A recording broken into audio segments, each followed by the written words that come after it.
Chapter 130 Breakthrough, Midnight Battle, Who is it? It was not Guan who asked, but LV Xian. Yi Luyun also looked at Li Xiandao with curiosity. Sword Venerable Fudao's reputation was too great, and some even considered him the #1 cultivator of the Taizong dynasty. Li Zuando's mouth curved up as he said, "He has a close relationship with Li Ya." Upon hearing this, Gu N's heart trembled. How did he guess this far? LV Xian frowned tightly and asked, "Li Ya? What kind of relationship?" Li Xiandao shook his head and said, "I cannot divulge the specifics, lest we offend the elder." Elder? Guan let out a sigh of relief. Then, Li Xiandao began to discuss other talents who gained fame at the Golden List Grand Assembly. He highly praised the Supreme Sect for hosting the assembly, thinking that LV Baitin had become enlightened and was no longer as foolish and domineering as before. They chatted for an ancient hour before Li Xiandao finally released Guan to work. This time he had brought high-rank saplings, which greatly interested Guan.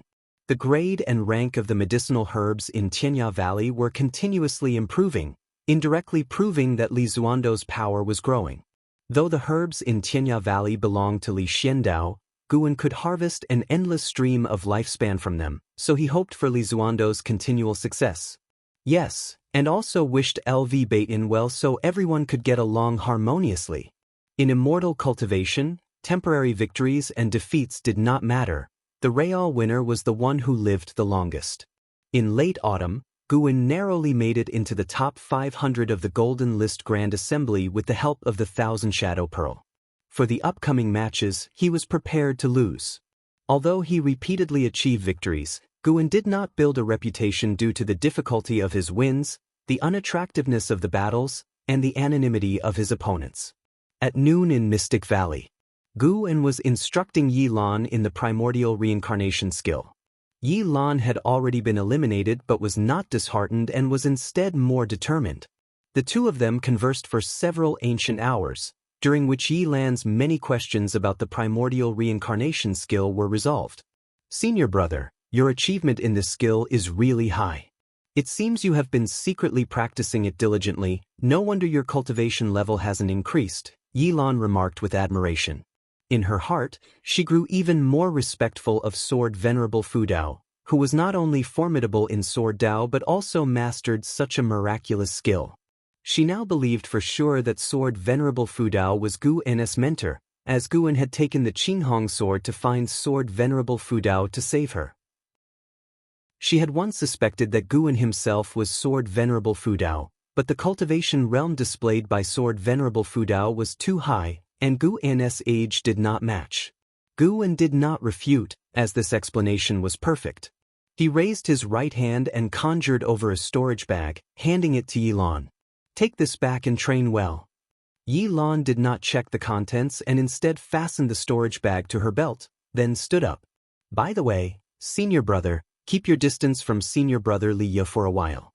The upper echelon is currently investigating all disciples of the Li family within the sect, with unclear intentions but undoubtedly no good purpose." Guan looked puzzled but nodded as he rose to see his junior sister off. The investigation of the Li family disciples within the Supreme Sect did not concern Guan much, as this was not the first time such a thing had happened. Though the Supreme Sect was the leading righteous sect of the Taizong dynasty, internal strife was never-ending. As for whether it would harm Li Ya, Guan had no means to worry over that. He couldn't possibly keep an eye on Li Ya at all times. Everyone has their own life, and no matter how good or bad, as long as they get through it, it belongs to their own experiences. A few days later, Guan went to participate in the Golden List Grand Assembly. Against his opponent, he directly conceded, stunning his opponent. A month later, the top 100 emerged. Only Wu Ju had the cultivation level of the Foundation Establishment realm. All other cultivators' minimum level was the Core Formation realm. This news quickly spread, making Wu Ju famous. When LV Baitin delivered a 6th-rank spirit tree, Guan mentioned Wu Ju, hoping LV Baitin could find a good mentor for Wu Ju. This made LV Baitin look at Guan with admiration. "Such a good prospect found by you in advance, and you still say you are unfit to be the sect leader?" LV Baitin said with a smile. Guan smiled and responded, "Just a stroke of fate. The Supreme Sect has many geniuses. This doesn't speak to my vision, but to the abundant foundations and great fortune of the Supreme Sect." LV Batian was very satisfied with Guan's rhetoric. Regardless of whether it was genuine, it was very suitable for a sect leader. Regarding Wu Ju, I can't promise anything. He has already become a disciple of Zhou Yu. Understand that taking in Hao as a disciple was already a major move that met with opposition. I cannot take on any more genius disciples. The Supreme Sect is not a place for one person's dictation, LV Batian explained meaningfully. Zhou Yu, one of the Supreme Sect's venerable pavilion, had more power than the Hall of Elders. Becoming his disciple meant Wu Ju had a limitless future. Guan then thought of that true inheritor disciple, who was not in a mentor-disciple relationship with LV Batian, effectively counterbalancing him. It seemed that in the Supreme Sect, even accepting disciples involved a consideration of interests. Of course, the main reason was that LV Batian was not strong enough, at least not to the extent where he could suppress the three great families single-handedly. I plan to take action against the Li family, but rest assured, I won't harm Li Ya, LV Batian continued. Hearing this, Guan immediately raised his hand to salute him. LV Batian waved his hand. After the Golden List Grand Assembly, the Supreme Sect will soar. However, potential crises remain, not to mention the ephemera sect main lineage on the other end of the Nine Nether Road. There are also those within the Nine Dynasties looking to scheme against the Supreme Sect. To avoid unnecessary trouble, I will visit your Medicine Valley less often. Do not indulge any further. Practice diligently, understand? He felt somewhat helpless as he spoke these last words. He had already passed on the defying fate divine skill to Guan but saw no significant results. Guan nodded and said, "I will manage Medicine Valley well and not disappoint the Supreme Sect." Hearing this, LV Batian gave him a final glare before rising to leave. Guan hurried to see him off. Heavy snow had already blanketed the third Medicine Valley, and the flying snow threatened to engulf everything. LV Batian's figure soon vanished into the vast snow. Time flew by. Another Chinese New Year arrived, and the Golden List Grand Assembly concluded the day before Chinese New Year. In the evening, Guan went to Mystic Valley to spend the festival with the disciples. Zhen Qin had just returned from the Outer Sect and was discussing the Golden List Grand Assembly rankings with the disciples. After the assembly, the Supreme Sect would publish a book recording the life stories of the top 100, symbolizing authority in a way. Winning first place was in Hao, without any suspense. The second place was not LV Xian but Sage Xian Miao from Three Pure Ones Mountain. The duel between Sage Xian Miao and Hao had become legendary, and the name of Three Pure Ones Mountain reverberated throughout the Taizong dynasty. LV Xian ranked third and was likely depressed. The rest were mostly aristocratic geniuses, with the Zhou, Gu, and Ji families occupying 30% of the top 100. The dominance of the three great families was evident. Wu Ju, with his foundation establishment realm, made it into the top 20 but was severely defeated by Hao when they met, although he had proven himself and became a bona fide genius. Sitting down, Guan listened to the disciples excitedly discuss the Golden List Grand Assembly, showing an interested look. The disciples also flattered him, feeling honored that he made it into the top 500. "Master, I have to go out on a mission tomorrow. It might take 2 or 3 years before I return." Zhen Qin, sitting beside Guan, spoke while Guan's thoughts drifted away. The high-rank medicinal herbs in the Mystic Heaven Cave Mansion should be ripening. 7 days after the Chinese New Year, Guan went to the Mystic Heaven Cave Mansion that night.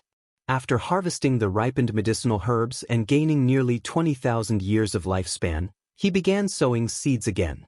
After years of management, the Mystic Heaven Cave Mansion was filled with medicinal herbs, all of at least 4th rank. They were now continuously providing him with lifespan.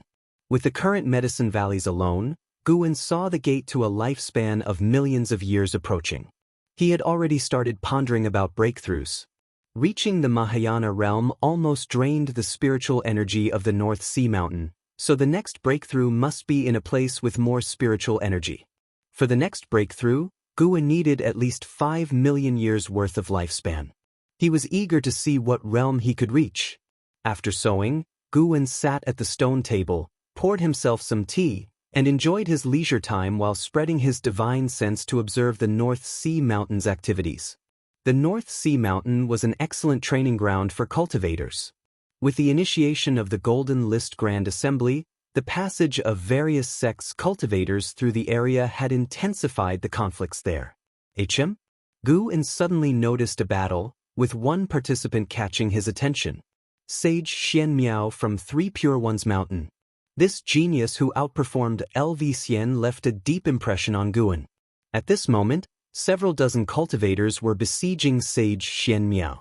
Under the night sky, the wind raged, and various spells fell endlessly, ravaging the land and forests. Sage Xianxia held a sword in his right hand and a horsetail whisk in his left. Behind him, a Dharma aspect with 3 heads and 6 arms materialized.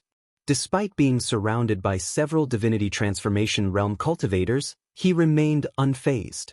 This 3-headed, 6-armed Dharma aspect contained spiritual power far exceeding that of Sage Xianxia, and its 6 arms could cast different spells. An impressive divine skill. Gu sipped his tea while appreciating the battle. Those dozens of cultivators were no match for Sage Xianxia, but a void-crossing realm great cultivator was lurking in the shadows, making Sage Xianxia's situation dire. Gu had no intention of intervening, as he had no interest in others' grudges and feuds. Even if Sage Xianxia died there, it would only show that his chi fortune was insufficient. Gu saved only those connected to him. 30 minutes later, the hidden void-crossing realm great cultivator made a move, launching a sneak attack that shattered Sage Xianxia's Dharma aspect, causing him to vomit blood and be flung into the forest. Seeing this, the injured divinity transformation realm cultivators heaved sighs of relief and then praised the void-crossing realm great cultivator. Just as Gu thought Sage Xianxia was doomed, he sensed something and raised an eyebrow. In the forest where Sage Xianxia had fallen, a strong wind arose, uprooting trees and sending them into the night sky. Sage Xianxia sat in the ruins, surrounded by azure runes. These runes emitted beams of azure light, which gathered above him to form a grand door. The door slowly opened, releasing a desolate aura that caused the void-crossing realm great cultivator's face to change drastically as he turned to flee. "Where are you running?" An ancient voice echoed across the heavens and earth. Chapter 131. Can Sword Venerable Fudao withstand Mahayana power? Along with the mysterious voice echoing between heaven and earth, the azure door boomed open, and a giant hand stretched out, grabbing the escaping great cultivator of the void-crossing realm from a distance. The great cultivator of the void-crossing realm was almost scared to death. He struggled desperately but could not break free. He even tried to let his primordial spirit emerge from his body but found in despair that his primordial spirit couldn't leave. Who are you?" The great cultivator of the void-crossing realm shouted in fear. The mysterious giant hand suddenly squeezed, crushing him into a mist of blood. His primordial spirit and golden core were completely annihilated, no longer existing. The other cultivators in the divinity transformation realm fled in panic, but the mysterious giant hand did not strike again and just slowly withdrew into the azure door. Under the night sky, the wind was still raging. Sage Xianxia's aura began to dissipate, and the azure door above his head vanished along with it. Sage Xianxia spat out a mouthful of reversed blood, and his entire state rapidly became lethargic. He continued to cultivate energy to regulate his breath. Far away in the mystic heaven cave mansion, Gu played with his teacup, his face showing a look of curiosity. The mysterious giant hand just now was definitely of the mystic heart realm and above the 5th layer. No wonder Sage Xianxia dared to come alone to the Golden List conference. He had a method to summon help. Gu was very interested in this divine skill. This divine skill was not only imposing but also protected the younger generation. Even he, this sword venerable Fudao, was tempted. At the same time, he was also full of curiosity about the Three Pure Ones Mountain. The Three Pure Ones Mountain actually hid a great power above the 5th layer of the mystic heart realm. Although it was not in the Mahayana realm, it was enough to surprise Guan. The land of the 9 dynasties certainly hid countless talents. No wonder the ephemera sect previously only dared to wreak havoc in the Taizong dynasty instead of sweeping across the 9 dynasties directly. Guan heard from Yi Lan that the disciple count of the 3 Pure Ones mountain was not high, barely over 1,000 people, yet such a small number was enough to make it the first sect of the Chuntang dynasty, which showed how many great cultivators were in the 3 Pure Ones mountain. The Chuntang dynasty was also not simple. The dynasty was named Chuntang because the previous Tiantang dynasty once nearly unified the land of the 9 dynasties. Later, the emperor committed deeds that enraged both heaven and humans, causing heaven to send down a great rain that flooded the entire dynasty, leading to a power shift within the dynasty. The Chuntang dynasty had the most lakes, and the majority of its cities and sects were on islands. Although the great rain drowned an entire dynasty, it also caused the spiritual energy of the Chuntang dynasty to surge, being shrouded in spirit mist all year round. Among the 9 dynasties, the Chuntang dynasty was the most mysterious and had the most legends. Many people believed that immortals were hidden among the islands of the Chuntang dynasty. Guan retracted his gaze. Although he was very interested in sage Xian Miao's divine skill, he was too lazy to make acquaintances or stir up trouble. Only being superior to the opponent by 1 major realm prevented Guan from being complacent. Be cautious in development, don't be reckless. 1,000 years later, how many levels above the 9 dynasties would he be? He was looking forward to it. Dark clouds covered the sky. On the ground, mountains undulated, and each piece of forest seemed like a gathering of demons and ghosts. A gigantic palace nestled between 2 mountains, with red pillars and bloody eaves, appeared so terrifying. Inside the grand hall, a group of black-robed individuals knelt on the ground. Some were humans, some demons, and some soul bodies. The man kneeling at the front wore a mask, making it impossible to see his true face. He said, "Sect Hierarch, the combined forces of the 9 dynasties have entered the 9 Nether Road, affecting our grand plan. Should we retreat, or continue to lie low?" His voice was hoarse, and as he spoke, ghostly air exuded from under his mask. On the steps in front of him stood a burly figure draped in a large black robe, with a blood dragon coiled on the robe, bearing its fangs and claws, as if ready to leap out at any moment. His white hair gently swayed, and he wore a crown of bones, with 2 slender, extremely sharp horns that glinted coldly atop it. He was the sect hierarch of the main lineage of the ephemera sect, named Butcher Immortal Jing. Butcher Immortal Jing slowly turned around, revealing a pale and indifferent face. His pupils were blood red, and there were 2 evil ghosts marked on his forehead. The 2 evil ghosts shared one body, which was pitch black and had sharp claws, making people shiver. The 9 dynasties, laughable. They actually dare to step into the 9 Nether Road. They are courting death. Butcher Immortal Jing said coldly, a gust of cold wind blowing into the hall, causing the robes of all the followers to flutter. A black-robed follower with a white tiger head spoke, "Each of the 9 dynasties has great cultivators in the mystic heart realm, and the supreme sect's sword Venerable Fudao is even more unfathomable. It's unlikely we can annex the 9 dynasties before the demon catastrophe." Another soul body in black robes followed up. "Our sect's golden spirit Venerable and night cultivator Fairy both died at the hands of sword Venerable Fudao. He is the biggest obstacle to our annexation of the 9 dynasties. His cultivation is at least above the 5th layer of the mystic heart realm, and it's very likely he has reached the 8th floor." Rumble. The deep sound of thunder came from outside the hall, as if some fierce beast was roaring. "Humph, mystic heart realm 8th floor? Then tell me, can sword Venerable Fudao withstand the Mahayana power?" Butcher Immortal Jing said contemptuously, his white hair fluttering, and the blood light in his eyes flashed fiercely.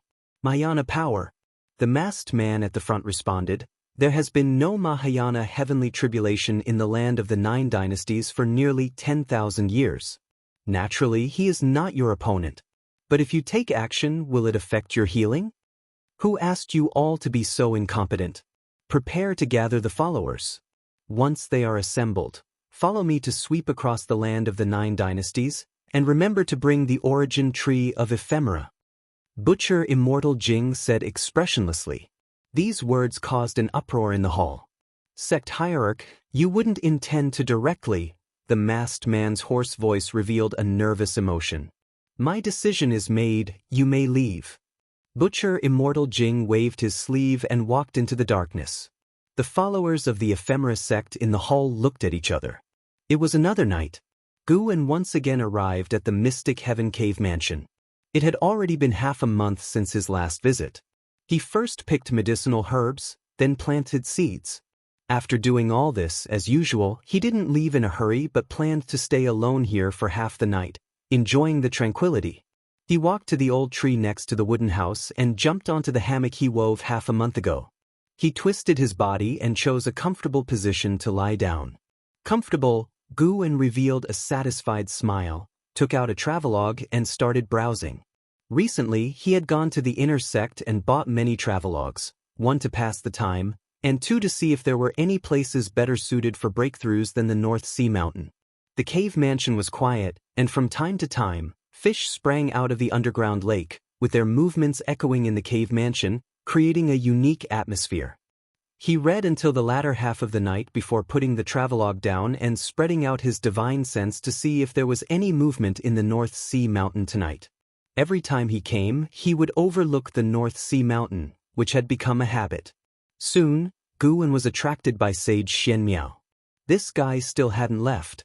He saw Sage Xianxia building a simple monastery in a deep mountain, inside which, besides Sage Xianxia, there was also a young boy. What was he doing? Guwen looked carefully and saw Sage Xianxia meditating in front of a large cauldron, with wisps of green smoke rising from the top of his head. And that boy was practicing in the nearby hut. The boy was actually a demon, with a fox tail growing. Interesting. Guwen watched for a while and then retracted his gaze. When dawn was about to break, Guwen returned to Mystic Valley. In the blink of an eye, half a year quickly passed. At the end of summer, after a heavy rain, Mystic Valley was very muggy. On this morning, Leah came to visit Guwen, once again entering through the window. Guwen had to cooperate with him to pretend to be startled. Look at your timid look, you are at least in the top 500 on the golden list. Leah snorted softly after landing. Guwen got up to greet him and said, my being in the top 500 was just luck. You could have made it into the top 10, but unfortunately, you met in Hao in advance. Upon hearing this, Li Ya's mouth twitched. He suspected Guwen was deliberately pricking him, but seeing Gu An's expression of regret, it was hard to retort. Little did he know, Guwen did it on purpose. He stepped on my windowsill again. Leah walked to the desk, pulled out a chair, and sat down. He said, I am leaving. Where to? How long? Guwen asked casually, then walked to the tea set and started brewing tea. Leah replied, Father Emperor wants me to go to 3 Pure Ones Mountain in the Chuntang dynasty for training. It will probably take decades to return. Again, the 3 Pure Ones Mountain. What kind of close relationship did Li Xiandao have with 3 Pure Ones Mountain? They even sent 2 people. Guwen couldn't help but say, then it's definitely worth going after all. The disciple of the 3 Pure Ones Mountain earned the 2nd place on the golden list. Sage Xianxia is indeed formidable. Even if I fought him, I might not be his match. Leah agreed. In the Golden List Conference, Sage Xianxia was the only one who could withstand a 30-minute fight against an Hao. Guwen came to the desk with the brewed tea and said, when you go to 3 Pure Ones Mountain, you must practice diligently. Don't meddle in too many affairs and end up injured. Cough, cough, apart from being injured by an Hao, I really haven't been injured over the years. Really? Would I lie to you? The two began to chat casually, sometimes talking about Mystic Valley, sometimes about the Golden List.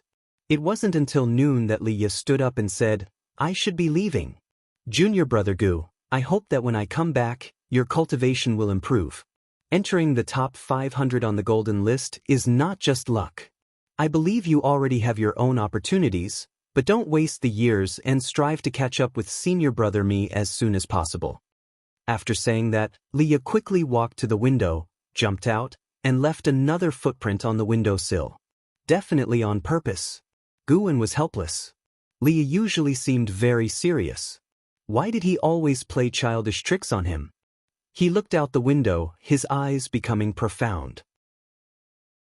Li Xiandao sending Li Ya away at this time, could there be other reasons?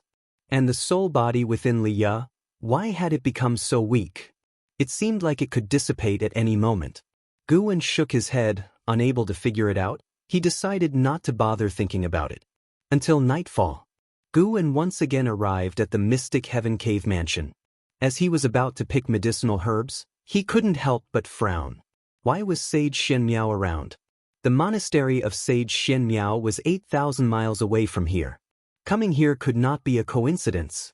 At the same time, in the forest 10 miles away, Sage Xianmiao held a compass in his hand, advancing while muttering to himself, "It should be around here.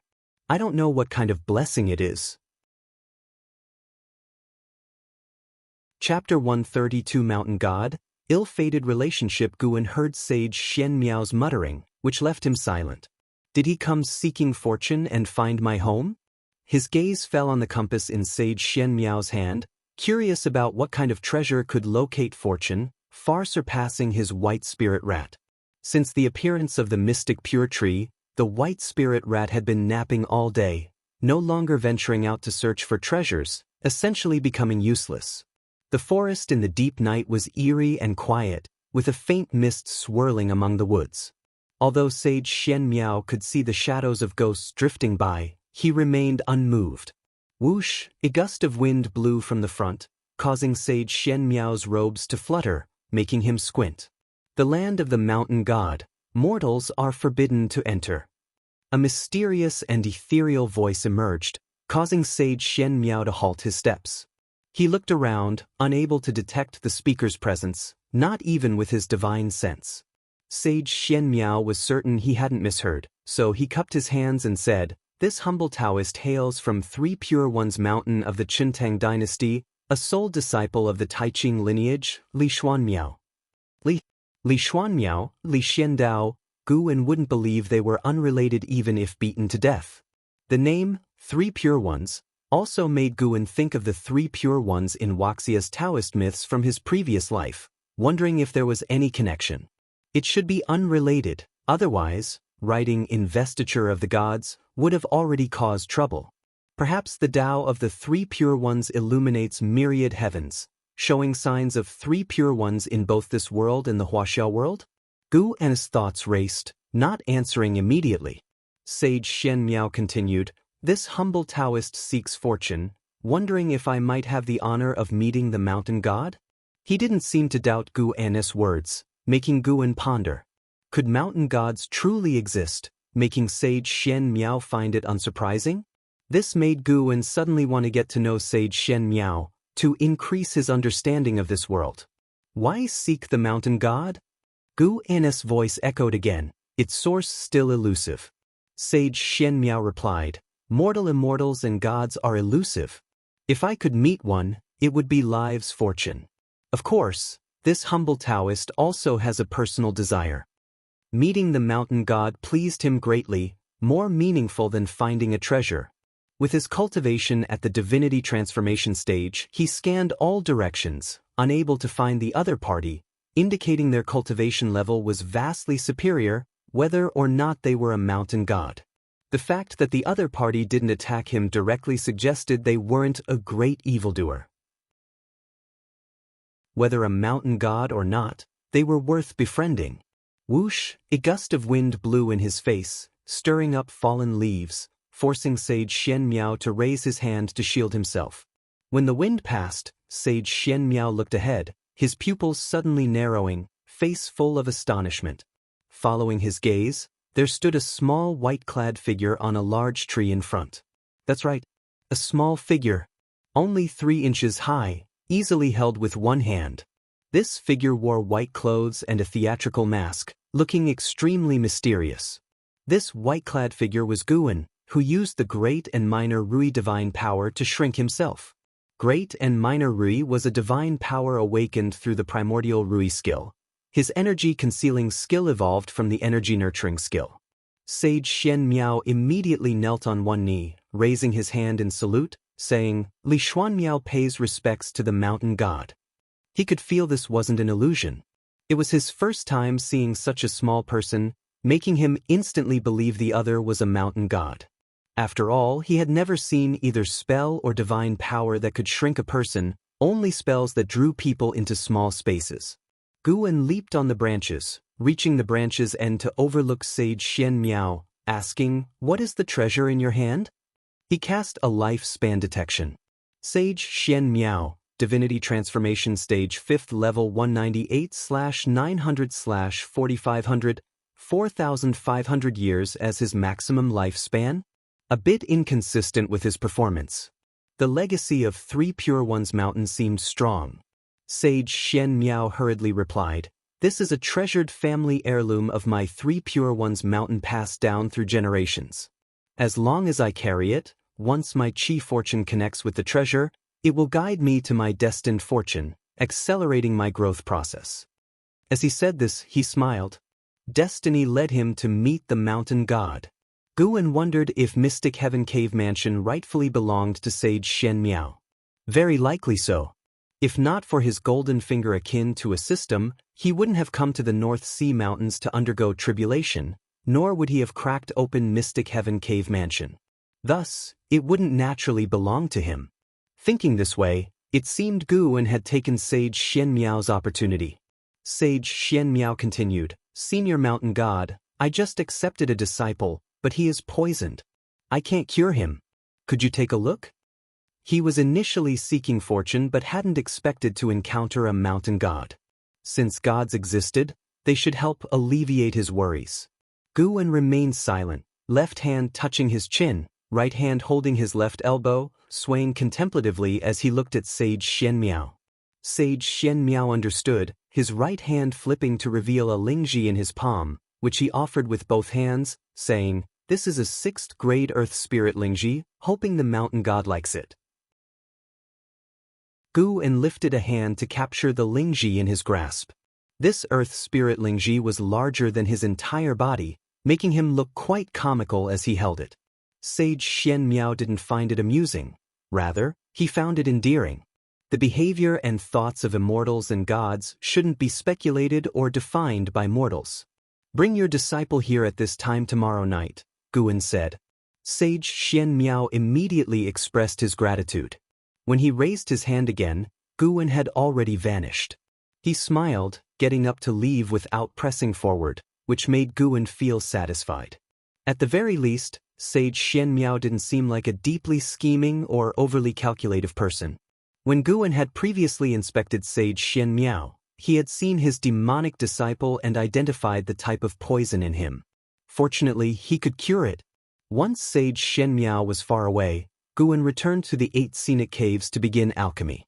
He took out the ephemeral flower he had kept for a long time, placed it into the pill furnace, and then conjured Taiching True Fire to ignite the dry firewood under the furnace. Suddenly, a thought struck him. Could the alchemy technique of Mystic Valley also be derived from 3 Pure Ones Mountain, capable of producing Taiching True Fire? Quite possible. The next night, Sage Xianxia brought his disciple to the same misty forest. The fox demon boy was very nervous, clinging to Sage Xianxia, eyes constantly scanning the surroundings, fearing evil spirits would appear. Sage Xianxia raised his robe hem and knelt, making the fox demon boy kneel as well. After kneeling for a while, a gust of wind blew. A thumb-sized pill rolled to Sage Xianxia's knees. He couldn't help but pick it up. Let your disciple take it. Gu's voice floated by, and Sage Xianxia, without hesitation, had the fox demon boy swallow it. The pill melted instantly in the mouth. Sage Xianxia held the fox demon boy's wrist to carefully sense, soon showing a delighted expression. He looked up and asked, May I ask, Mountain God, what poison afflicted my disciple? The poison of the ephemeral flower. He must have visited the ephemeral flower's habitat and inadvertently ingested it, Guwen replied from a tree branch. The fox demon boy stared wide-eyed at the tiny mountain god. Upon hearing this, Sage Xianxia's face darkened, gritting his teeth. The ephemera sect has brought harm for millennia, its sins unforgivable. Guwen squatted on the branch, observing them, and said, "Your disciple is saved. You should leave now. Remember, do not reveal my existence to anyone, or I will come for you."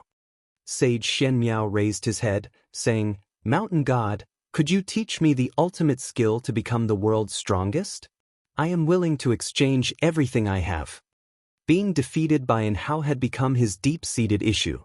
It was also why he hadn't returned, unable to face his peers. World's strongest. If you could become the world's strongest, you wouldn't seek me. Since you can't become the world's strongest, your everything couldn't match its value, Guwen said indifferently. Sage Xianmiao looked troubled, but hope ignited in his heart. The mountain god hadn't refused him. He had only intended to probe, not expecting a real chance. Indeed, no disciple of Three Pure Ones Mountain had ever encountered a land immortal. It showed how rare immortals and gods were. Sage Xianmiao said earnestly, "Please enlighten me, mountain god. As long as it's within my power and doesn't violate the principles of Three Pure Ones Mountain, I will definitely comply." Guwen feigned deep contemplation, arms crossed, and after a while, he suddenly said, "I have it. The divine skill you used to summon Mystic Heart Realm cultivators before, exchange it with me." Sage Xianmiao's face changed dramatically. His respect for the mountain god deepened. The mountain god could discern even his backer's realm, demonstrating the mountain god's high Dao level. And the battle had taken place far from here.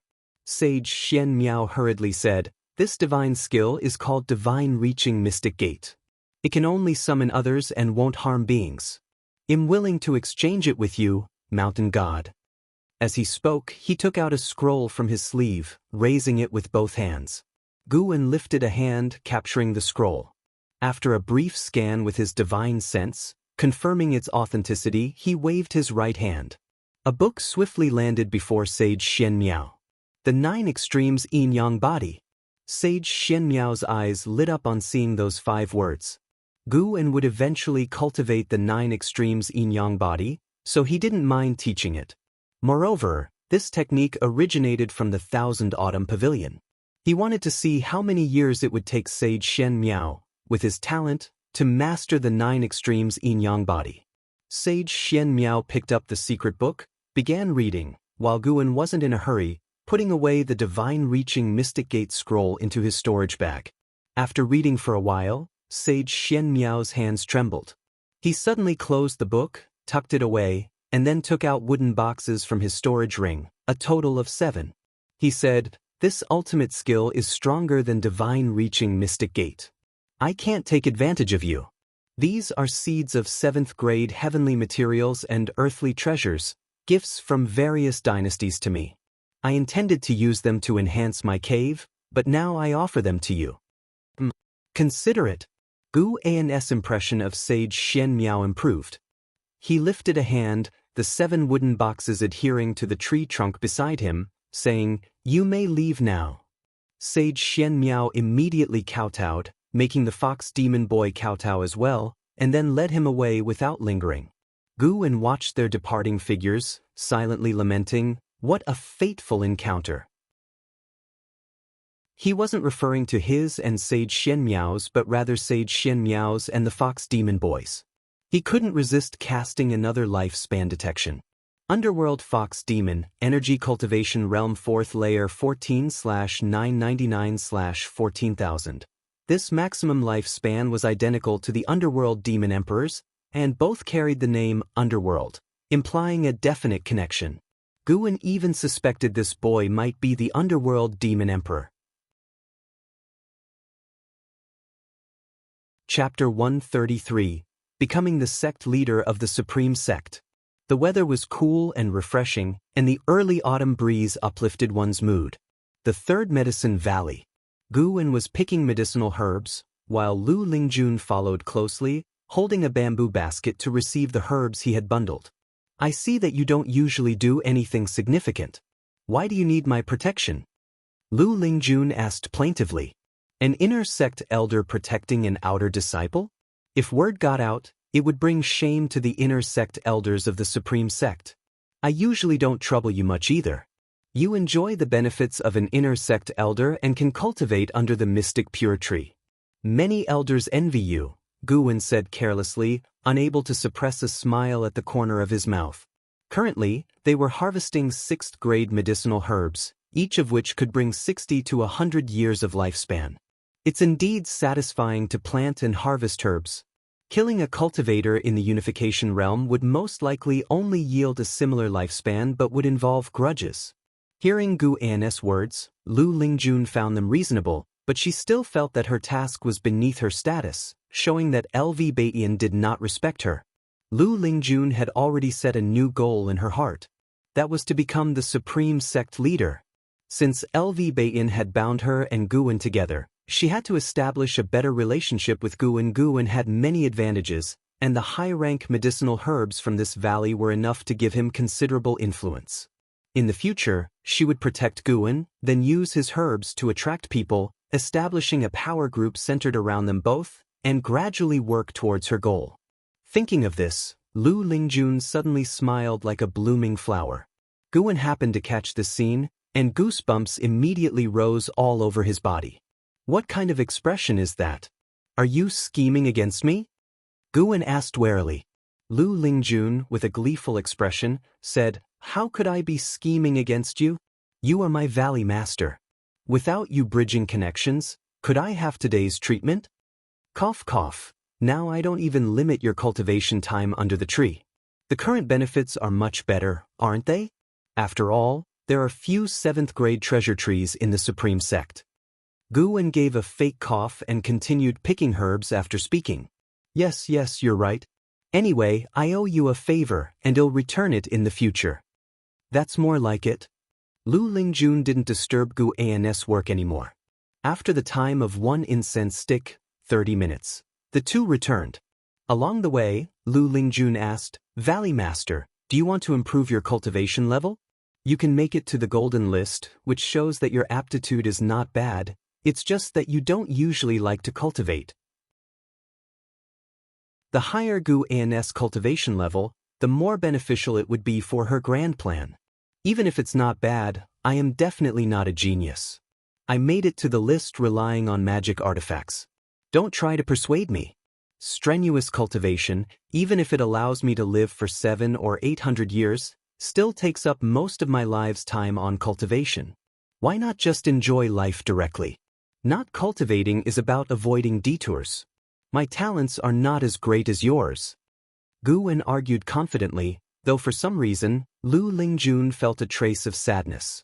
As an ascender, she had indeed seen many who spent their entire lives but could not escape destiny.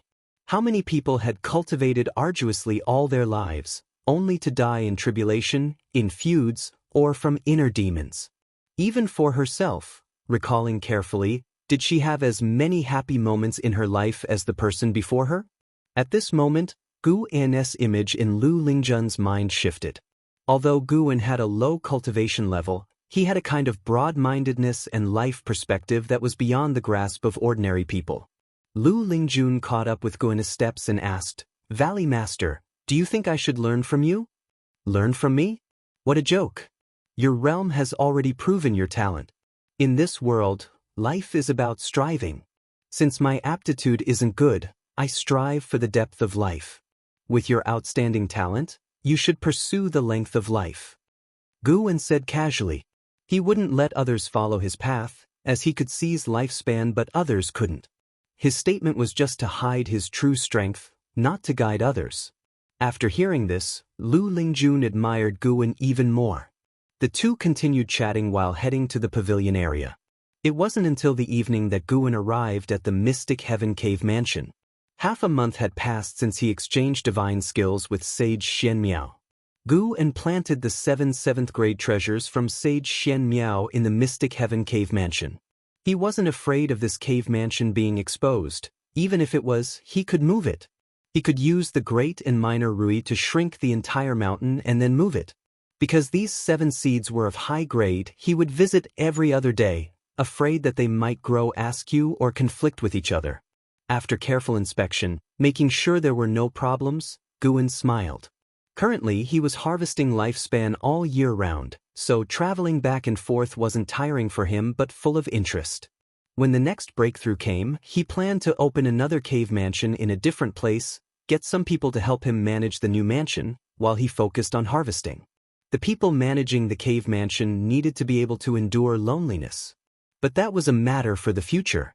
He walked to the wooden house, took out the Z-Way Array Chronicles and a pile of formation materials, and began trying to set up formations. The new cave mansion would definitely need many sets of formations. He had to prepare in advance.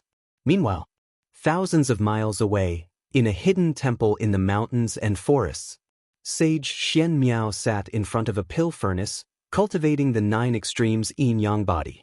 His hands constantly changed spell patterns, dark green demonic qi emanating from his body, surrounding him. Knock knock. The door was lightly knocked. Sage Xianxia didn't open his eyes and said, "Come in."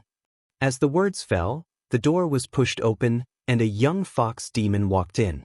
He knelt in front of Sage Xianxia and said softly, "Master, I just had a nightmare."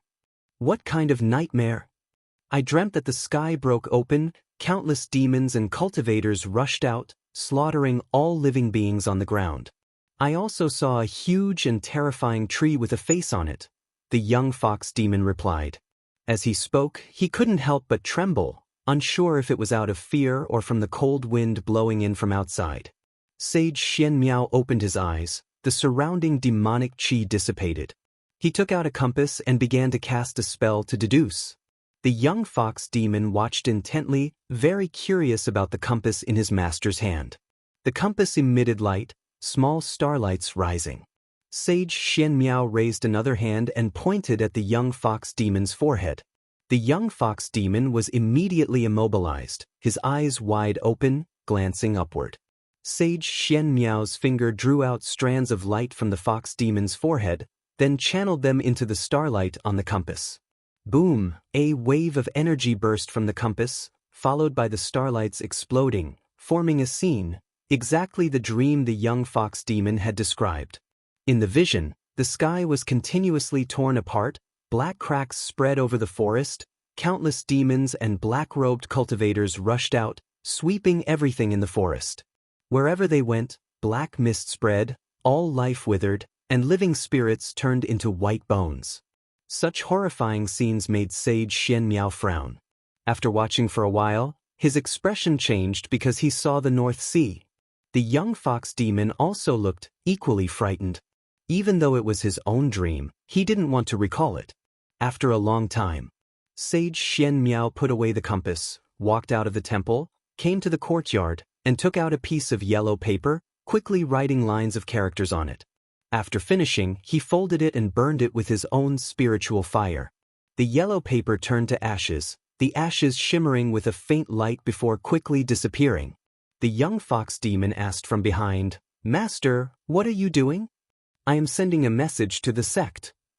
"Is it the 3 Pure Ones mountain you often mentioned?" "That's right." "Master, when can you take me to the 3 Pure Ones mountain?" "Cultivate well." Outer disciples entering the 3 Pure Ones mountain need to undergo numerous tests. Your cultivation level and temperament are not enough yet. Sage Xianxia answered casually. After thinking for a while, he gave the young fox demon a reminder, then left the temple.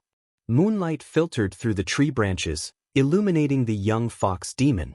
He watched the direction Sage Xianxia left, his previously innocent face gradually becoming stern, eyes gleaming with cold light. Mountain God.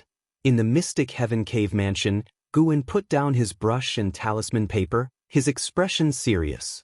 Underworld Fox Demon has developed hostility towards you and is apprehensive of your strength. Do you want to cast lifespan detection on them? Apprehensive? What level of hostility does this constitute? Should I kill them? Thinking of the Underworld Fox Demon's maximum lifespan of 14,000 years made him uneasy. Although demons have a much longer maximum lifespan compared to humans of the same realm, anyone who lives beyond 10,000 years is a formidable great demon. Guin looked up, using his divine sense to see Sage Xianxia approaching him. Better to meet Sage Xianxia first.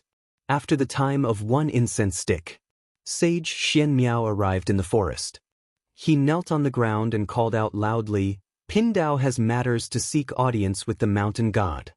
As the words fell, the mountain god appeared out of nowhere on a branch not far away, without any indication, making Sage Xianxia secretly admire the mountain god's vast divine skills. Before Guan could speak, Sage Xianxia took out the compass, casting spells and explaining his disciple's dream.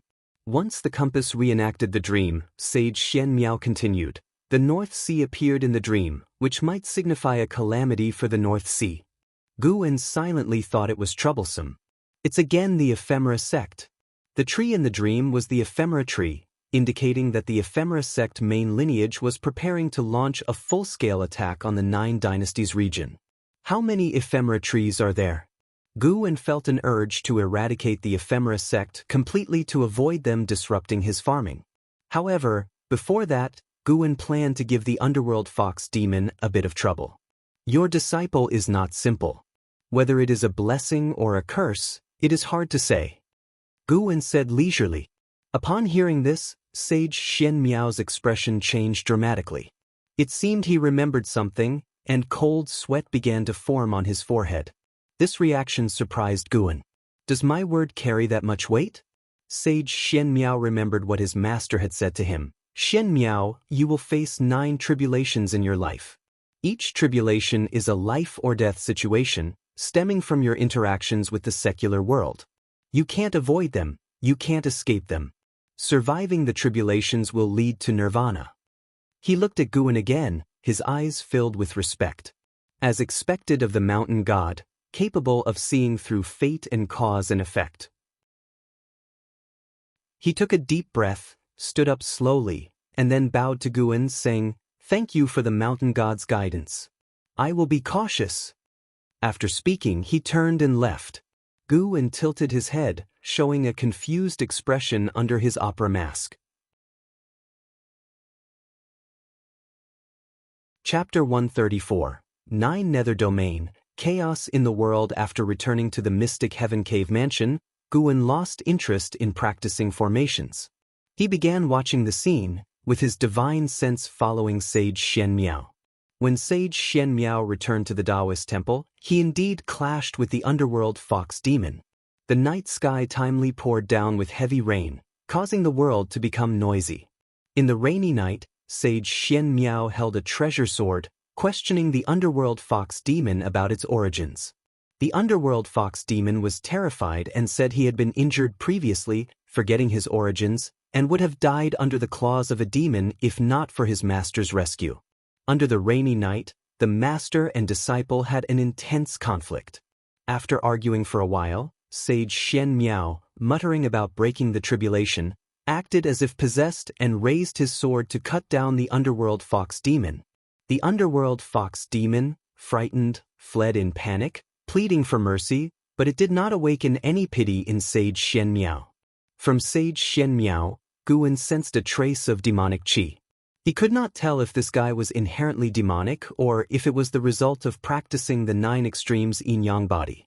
Eventually, the underworld fox demon could no longer act and burst forth with a powerful demonic aura, simultaneously beginning to frantically absorb nature's spiritual energy, quickly coalescing into a terrifying demon shadow, invoking the impression of some summoning spell. The aura of that terrifying demon shadow rivaled the 9th layer of the void-crossing realm. Guan guessed that it was the underworld demon emperor. Sage Xianxia, at the divinity transformation realm, was no match for this demon shadow.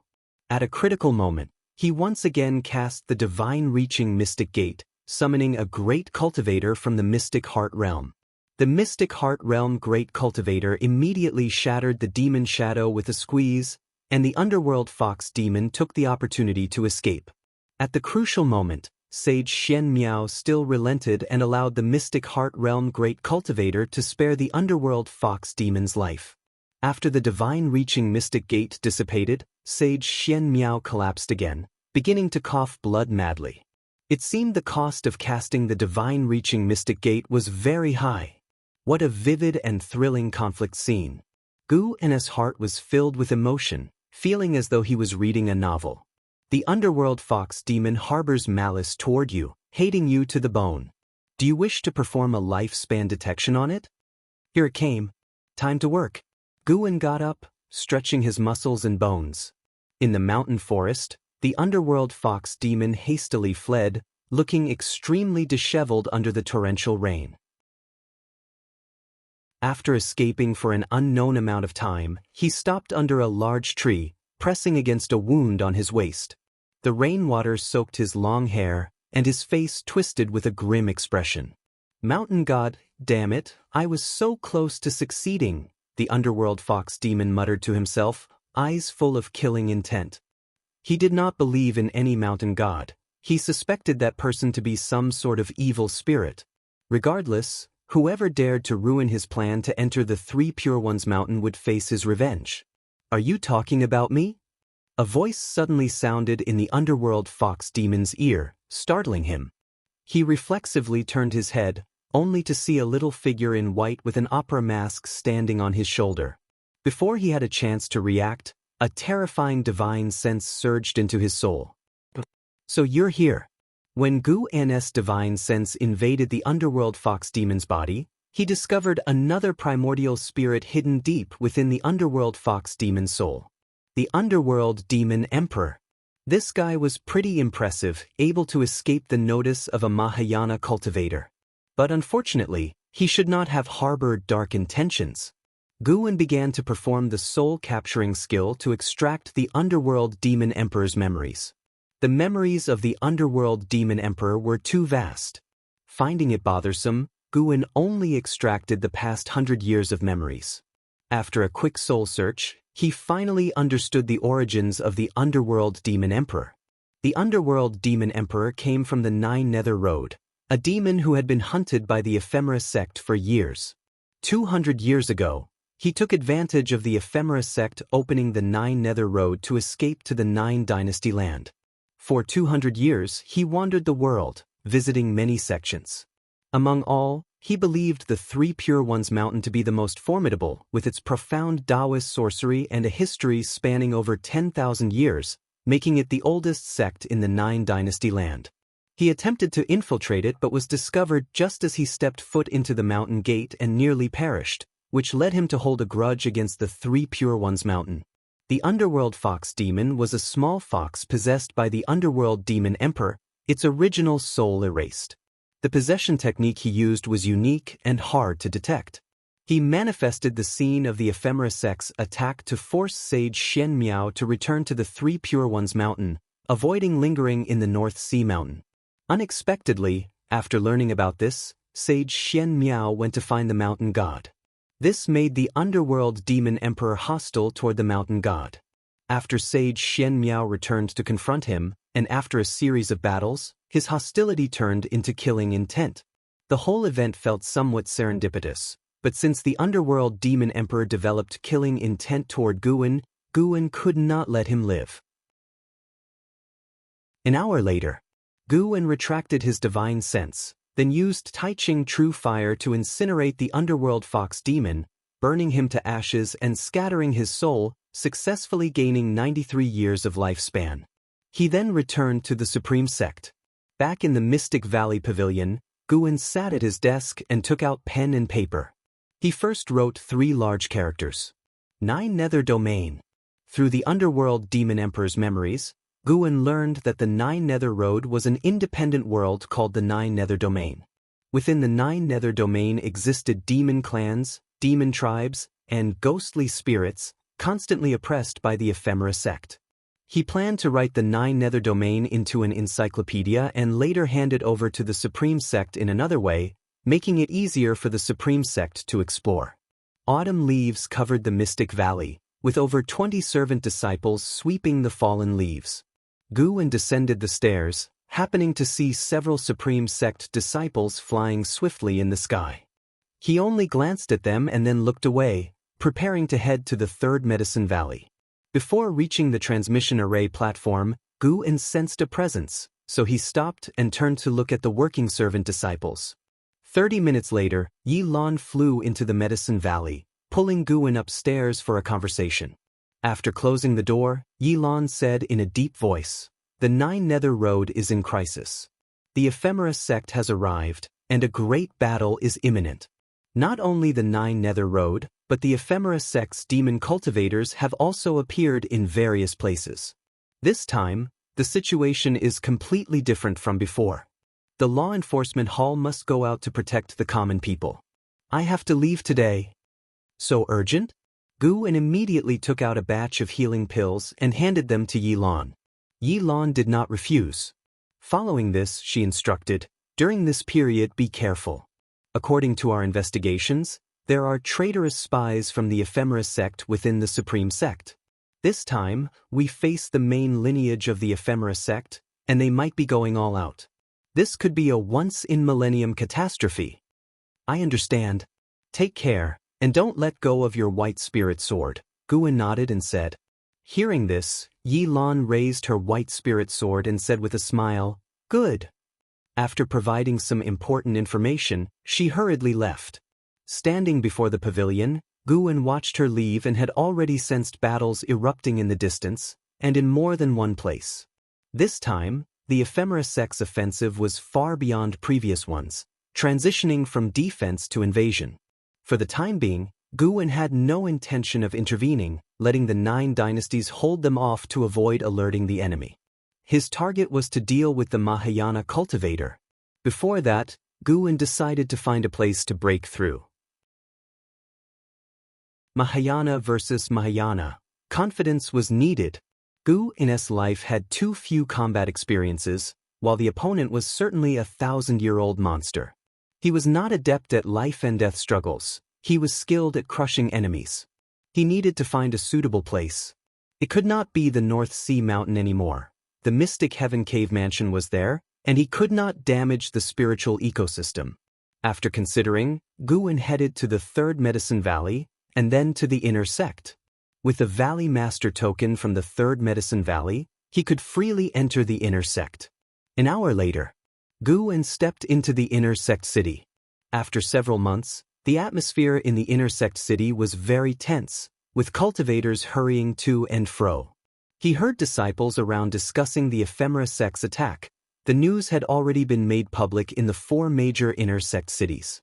From their discussions, Guwen learned that not only was the Taizong dynasty attacked by the ephemera sect, but the other 8 dynasties were also under attack.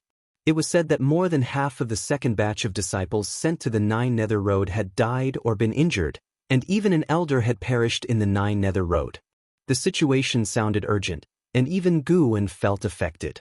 He made his way to the book collection hall and ascended to the 3rd floor, which housed various maps and records of different places. Because of the ephemera sect's attack, there were few disciples in the book collection hall, and on the 3rd floor, it was just Guwen and one managing elder. For a long time, while Guwen was flipping through books, an old voice asked, "Young friend, what are you looking for?" Guwen turned to see the managing elder, Su Lu, walking over. He turned and saluted Su Lu, saying, "I want to see how vast this world is." This Su Lu appeared old and feeble but actually possessed the cultivation level of the nascent soul realm. The minimum threshold for an inner sect elder was the nascent soul realm. Looking for the largest map? There's none here. Follow me, Su Lu said, gesturing for Guwen to follow him. Guwen was puzzled by Su Lu's actions but followed him to see what would happen. Earlier, you bought the Green Hero Travelogue here, right? Su Lu casually asked. Guwen replied, "Yes, Elder, what advice do you have?" "Ah, it was because of the Green Hero Travelogue that this happened." Su Lu said slowly, "Ever since a book called Supreme Secret Records spread among the people, few have come to buy the Green Hero Travelogue. This made my friend very sad. Seeing that you still fancy the Green Hero Travelogue, I will give you my treasured map of the continent. It was drawn by a Supreme Elder who traveled the world." Guwen, hearing this, became interested and asked, "Elder, is Green Hero male or female?" "Of course, a man. No woman would write that kind of book." "Is Green Hero still in the sect?" "No, only occasionally sending books back through others." Talking about this, they arrived at a door. Su Lu motioned for Guwen to wait and entered the door. Before long, Su Lu returned with a large scroll and a book, handing them to Guwen. Take these back and make a copy. Next time you come, return them to me. Guwen placed the scroll and book into his storage bag and then thanked Su Lu. Su Lu reminded, with your cultivation level, you can at most travel across the 9 dynasties. Don't form your nascent soul nor go to the demon land, and don't head south into the sea. I understand, Guwen replied. Su Lu waved his hand, indicating that Guwen could leave now. Guwen immediately left. As he reached the stairs, he sensed a powerful divine sense sweeping over him. There's a mystic heart realm cultivator inside the building. Could it be a supreme elder reading here? Including Xianquan, the supreme sect already had 2 mystic heart realm cultivators. This intensified Guan's resolve to break through. Damn that ephemera sect, enticing so many old monsters back. Chapter 135 Breakthrough to the 9 Layers of Nirvana Realm. Guwen did not use divine sense to probe the Foundation Establishment Realm cultivators inside the book collection hall. Divine sense could not be used for lifespan detection, and using divine sense would be meaningless. If the other party practiced some kind of miracle skill and could detect higher-level spying, it would cause unnecessary trouble. Returning to the Mystic Valley, Guwen went upstairs and took out the map scroll and the book given by Su Lu. The book was called The Chronicles of the World. It detailed the general situation of various places, and the information about all regions on the map could be found in this book. Guwen carefully studied it, looking for a suitable place for a breakthrough. From the map, the 9 dynasties only occupied 1/10 of the continent.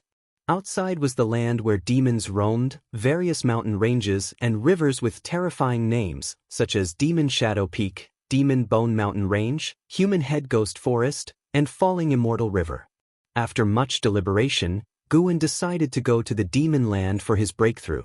The Demon Land was full of spiritual energy. And since ancient times, the Demon Land had no maritime dangers. This map was the best proof, as the Supreme Elder had traveled the entire continent. As night fell, Guwen set off quietly and headed east, slightly north. Holding the map, Guwen used the Limitless Freedom step to traverse quickly through the night. Soon he left the Taizong dynasty. In less than 20 steps, Guwen crossed the 9 dynasties' land and entered the Demon Land.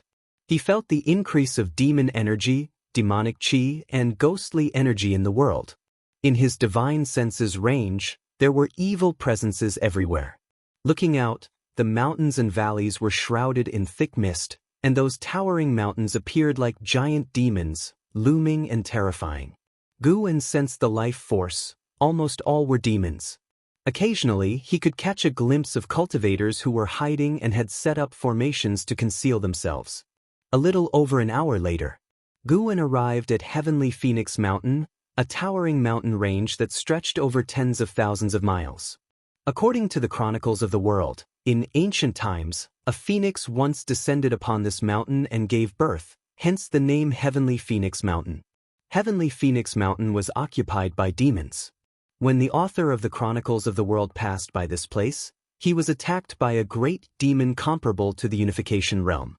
Perhaps the spiritual energy in Heavenly Phoenix Mountain wasn't the most abundant, but it was not a place that couldn't be visited. Guwen used his divine sense to cover the entire Heavenly Phoenix Mountain and sensed 3 Unification Realm great demons. The number of demons exceeded 1,000,000, and the number of unrefined demon creatures and demons was countless. This mountain alone had so many demon creatures. No wonder it would form a tribulation of demons. Guwen landed in a forest halfway up the mountain. He sat beneath a tree and directly activated the life-span barrier. Following his gaze, the sparse forest with the demon mist billowing looked like waves under the night wind, eerie and terrifying. After watching for a while, Guwen withdrew his gaze and then pulled up the attribute panel. Looking at his 2.38 million year lifespan, Guwen felt a pang of heartache. This breakthrough, who knows how many times he would fail. It was estimated that it would cost him several years of effort. But he had no choice.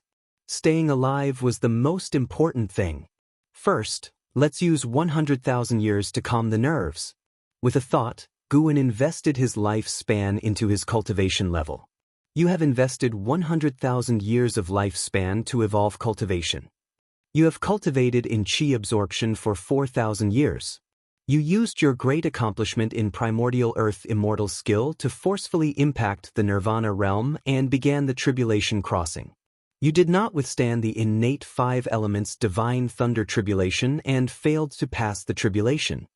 You have cultivated in qi absorption for 8,000 years. You used your great accomplishment in primordial earth immortal skill to forcefully impact the nirvana realm and began the tribulation crossing. You did not withstand the innate 5 elements divine thunder tribulation and failed to pass the tribulation. Good grief! 4,000 years for each tribulation crossing? No wonder the nirvana realm was the first major obstacle of the immortal path 9 tribulations. As the notifications came quickly, Gu An's expression did not change. 100,000 years of lifespan went to waste. Let's do another 100,000 years. The evolution cultivation began again. Guan raised his eyebrows slightly. All failed. Try another 100,000 years. Guan refused to give up. As he started the third 100,000 years, his expression gradually turned sour. All failed. Gu An's face darkened as he invested the fourth 100,000 years. The continuous failure notifications irritated his mind. Fortunately, this time it succeeded. Seeing the success notification, the gloom in his heart was swept away, and a smile appeared on his face. You have cultivated in qi absorption for 74,000 years. You used your great accomplishment in primordial earth immortal skill to forcefully impact the nirvana realm and began the tribulation crossing. You withstood the innate 5 elements divine thunder tribulation and succeeded, breaking through to the first layer of the nirvana realm. You have cultivated in qi absorption for 77,000 years. Your cultivation level rose to the second layer of the nirvana realm. You have cultivated in qi absorption for 80,000 years. Your cultivation level rose to the third layer of the nirvana realm. You have cultivated in qi absorption for 83,000 years. Your cultivation level rose to the fourth layer of the nirvana realm. You have cultivated in qi absorption for 98,000 years. Your cultivation level rose to the 8th layer of the nirvana realm. Nirvana realm 8th layer. From the 7th layer to the 8th layer of the nirvana realm, it took 5,000 years of lifespan. Gu An immediately invested another 4,000 years of lifespan, successfully reaching the 9th layer of the nirvana realm. There was no other way. Now Gu An was used to not seeing any numbers other than 9 in minor realms. After reaching the 9th layer of the nirvana realm, he could once again accumulate his lifespan in peace. Boom! The earth spirit energy surged into Gu An's body, shattering his robes instantly. He raised an eyebrow and continued to endure the violent spiritual energy body refining. Unlike previous breakthroughs, this time, Gu An felt pain. Nirvana was a transformation of the body and soul, so a little pain was understandable. At the same time, a flood of memories about the nirvana realm surged into his mind. As Gu An began to devour nature's spiritual energy, the spiritual energy of the entire heavenly Phoenix Mountain started to sink. This phenomenon was so intense and sudden that all the demons were startled. Gales howled, ravaging heavenly Phoenix Mountain. Roars and cries echoed throughout the world, deafening and terrifying. North Sea Mountain, deep into the night. In the forest, a dozen Supreme Sect disciples sat around a campfire. Zhen Qin turned her head to look at Sage Xianxia, who was meditating under a nearby tree. She thought for a moment and then walked over. "Senior, do we really not need to set up a formation?" Zhen Qin asked cautiously. They were all disciples of the Law Enforcement Hall. While carrying out a mission on the Taizong dynasty border, they were attacked by demon cultivators from the Ephemera sect. They were all trapped in a magic artifact and brought to the North Sea Mountain. Fortunately, Sage Xianxia saved them. Otherwise, the consequences would have been unimaginable. Sage Xianxia, with his eyes closed, calmly replied, "No need, if any Ephemera sect demon cultivators come, I will kill them." After the Underworld Fox Demons incident, he harbored an immense hatred for the Ephemera sect. He believed that the underworld fox demon came from the ephemera sect. Otherwise, why would it have taken the ephemera poison and informed him of the ephemera sect's imminent attack? It was clearly scheming against him. Zhen Qin hesitated but held back. Wasn't he using them as bait? Though she was puzzled, she chose to remain silent.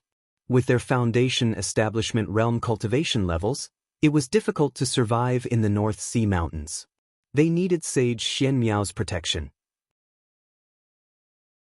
Sage Xianmiao was not from the Supreme Sect and had no obligation to protect them. At this time, she could not afford to offend him. Zhen Qin returned to her previous meditation spot to continue cultivating. The other law enforcement hall disciples began whispering among themselves, discussing the ephemera sect. With the world in chaos, the ephemera sect's troubles this time far exceeded the past. These disciples of the law enforcement hall felt the pressure, fearing they might perish in this catastrophe. Do not worry. This area is under the protection of the mountain god. Once I recover from my injuries, I will send you back to the Taizong dynasty. Sage Xianmiao's voice echoed, drawing the attention of all the disciples. A male disciple curiously asked, "Mountain god?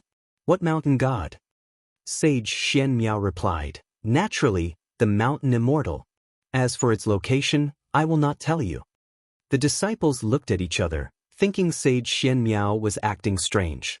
Had he injured his head? Even Zhen Qin thought Sage Xianmiao had a problem with his mind. For a moment, the forest fell into silence. Heavenly Phoenix Mountain, the forest shook like turbulent waves, the ground lightly trembled, spiritual mist sank while demon mist rose, creating the illusion of dragon shadows thrashing everywhere, a spectacular sight. Guwen, sitting under a tree with his bare body, completed the breakthrough after an ancient hour of settling. Finally, he reached the Nirvana realm. Upon achieving the Nirvana realm, his spiritual power transformed into mana, and his primordial spirit underwent a metamorphosis. Guwen's mystic heart was already covered in runes, about to hatch his own unique divine skill. He had an idea to create a divine skill based on his cultivation technique.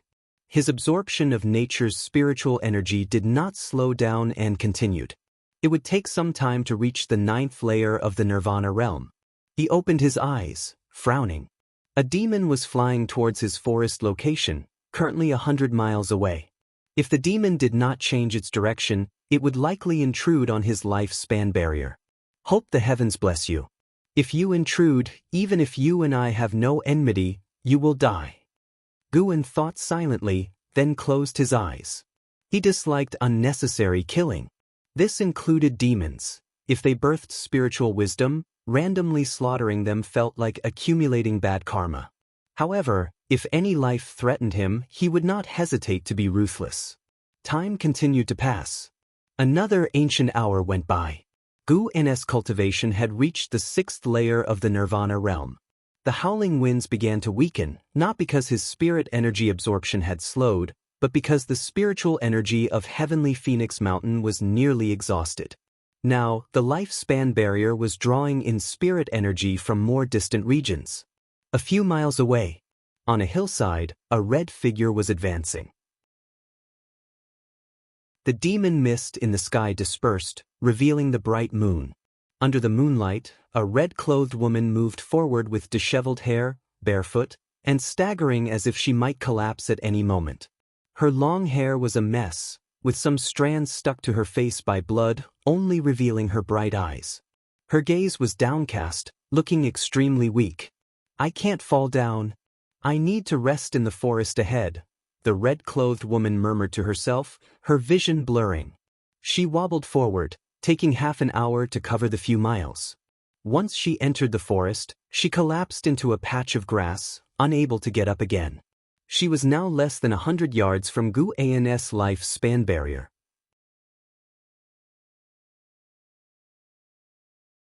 Chapter 136 The First Step on the Immortal Path. I am the true immortal of the mortal world. Guwen looked up at the woman in red, able to sense the dense demonic energy emanating from her.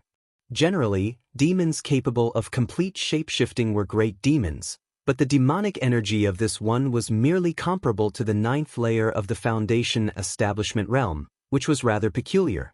He immediately cast a lifespan detection spell. Tianyao, Foundation Establishment realm, 9th layer 17/999/18,000, Her maximal lifespan exceeded that of the underworld demon emperor, breaking the record of demon clan qualifications known to Guan. Aside from the spirit tree, the highest maximal lifespan belonged to the ghost mother of ephemera, reaching 54,000 years, but the ghost mother of ephemera was a ghost and incomparable. Guan couldn't help but sigh, as the human race was truly struggling, with a destiny limit of less than 10,000 years. Of course, the human race's comprehension was higher than that of demon clans and ghost clans. At least, Guan had not seen any demons or ghosts cultivating faster than Li Xiandao. While Guan was lost in thought, he waited for the breakthrough to end. As spiritual power transformed into mana, its intensity underwent a dramatic change to an extent that Guan felt he could easily crush his former self. Perhaps this was the true path of immortality. With the 9 layers of the immortal path, he had already crossed into the first layer and was no longer a mortal spirit. Unfortunately, unlike other cultivators, breaking through did not extend his lifespan, perhaps because of his unusual situation. Having not experienced a real heavenly tribulation, his lifespan could only be seized but not increased through breakthroughs. Nevertheless, this wasn't much of a problem, as his speed in seizing lifespans was already fast enough. Once the lifespan barrier ceased absorbing the spiritual energy of Heavenly Phoenix Mountain, the entire mountain fell into a silent and oppressive state. Guan sensed that the majority of demon creatures were fleeing from Heavenly Phoenix Mountain, as such phenomena signified calamity in their eyes. Time flew by. When Guan's cultivation level reached the 9th layer of the Nirvana realm, he was immersed in a profound sensation. He slowly opened his eyes and examined the consumption of the lifespan barrier. This breakthrough had consumed nearly 50,000 years of lifespan. In total, he had consumed 454,000 years of lifespan to reach the 9th layer of the Nirvana realm.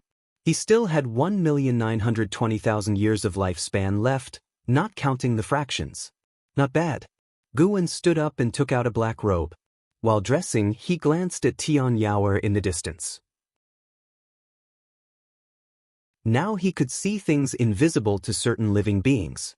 He observed a trace of gray aura on Tianyao and, as his divine sense probed into the gray aura, he saw scenes from Tianyao's past. Was this the legendary karma? Guan began to glimpse into Tianyao's past, so he did not immediately dispel the lifespan barrier. After the breakthrough, the consumption of the lifespan barrier significantly slowed down, and leaving it active a bit longer wouldn't cause much loss. After dressing, Guan dispelled the lifespan barrier and walked towards Tianyao. His insight into karma wasn't very strong, only allowing him to explore the karma of the past decade for Tianyao, unable to deduce the future. Glimpsing the karma of the past decade was already quite impressive. In just a few breaths, the past decade of Tianyao's life unfolded before his eyes. Guan approached Tianyao, bent down to embrace the unconscious Tianyao, and then walked out of the forest. The moonlight bathed them, stretching their shadows far behind. Tianyao had a nightmare, dreaming that she was surrounded by a group of demons who wanted to tear her apart and boil her into soup to offer to the demon mother. She jolted awake, sitting up from the ground, gasping for air. Instinctively glancing around, she found herself in a cave. Her eyes were drawn to the fire, where a figure sat meditating beside it, causing her to shrink back and press against the wall in fear. "You," Tianyao stammered, unsure of what to say, still shaken. Looking closely, she saw the person was dressed in black, wearing a mask, exuding an air of mystery. It was Guan. At that moment, Guan was deeply immersed in the overwhelming power of the Nirvana realm. His divine sense covered vast lands, even allowing him to see the entirety of the 9 dynasties' territories from Heavenly Phoenix Mountain, a sensation he found utterly fascinating. Was this the realm of immortal path? Guan felt like a true immortal of the mortal world, omnipotent. Tianyao's gaze shifted to a bottle of elixirs on the ground. After a moment of hesitation, She stepped forward carefully, picked up the bottle, and opened it. The fragrance of the elixirs made her eyes light up, and she immediately poured the elixirs into her mouth. After swallowing the elixirs, she felt her energy recover significantly, an indescribable sensation washing over her. She felt refreshed and invigorated. Noticing that the wounds on her body had already scabbed over, she shrank back again, curling up against the cave wall, covering her mud-caked feet with the hem of her dress. After calming down, she realized it was the black-clad individual who saved her. She curiously studied Guan, finding his aura unfamiliar.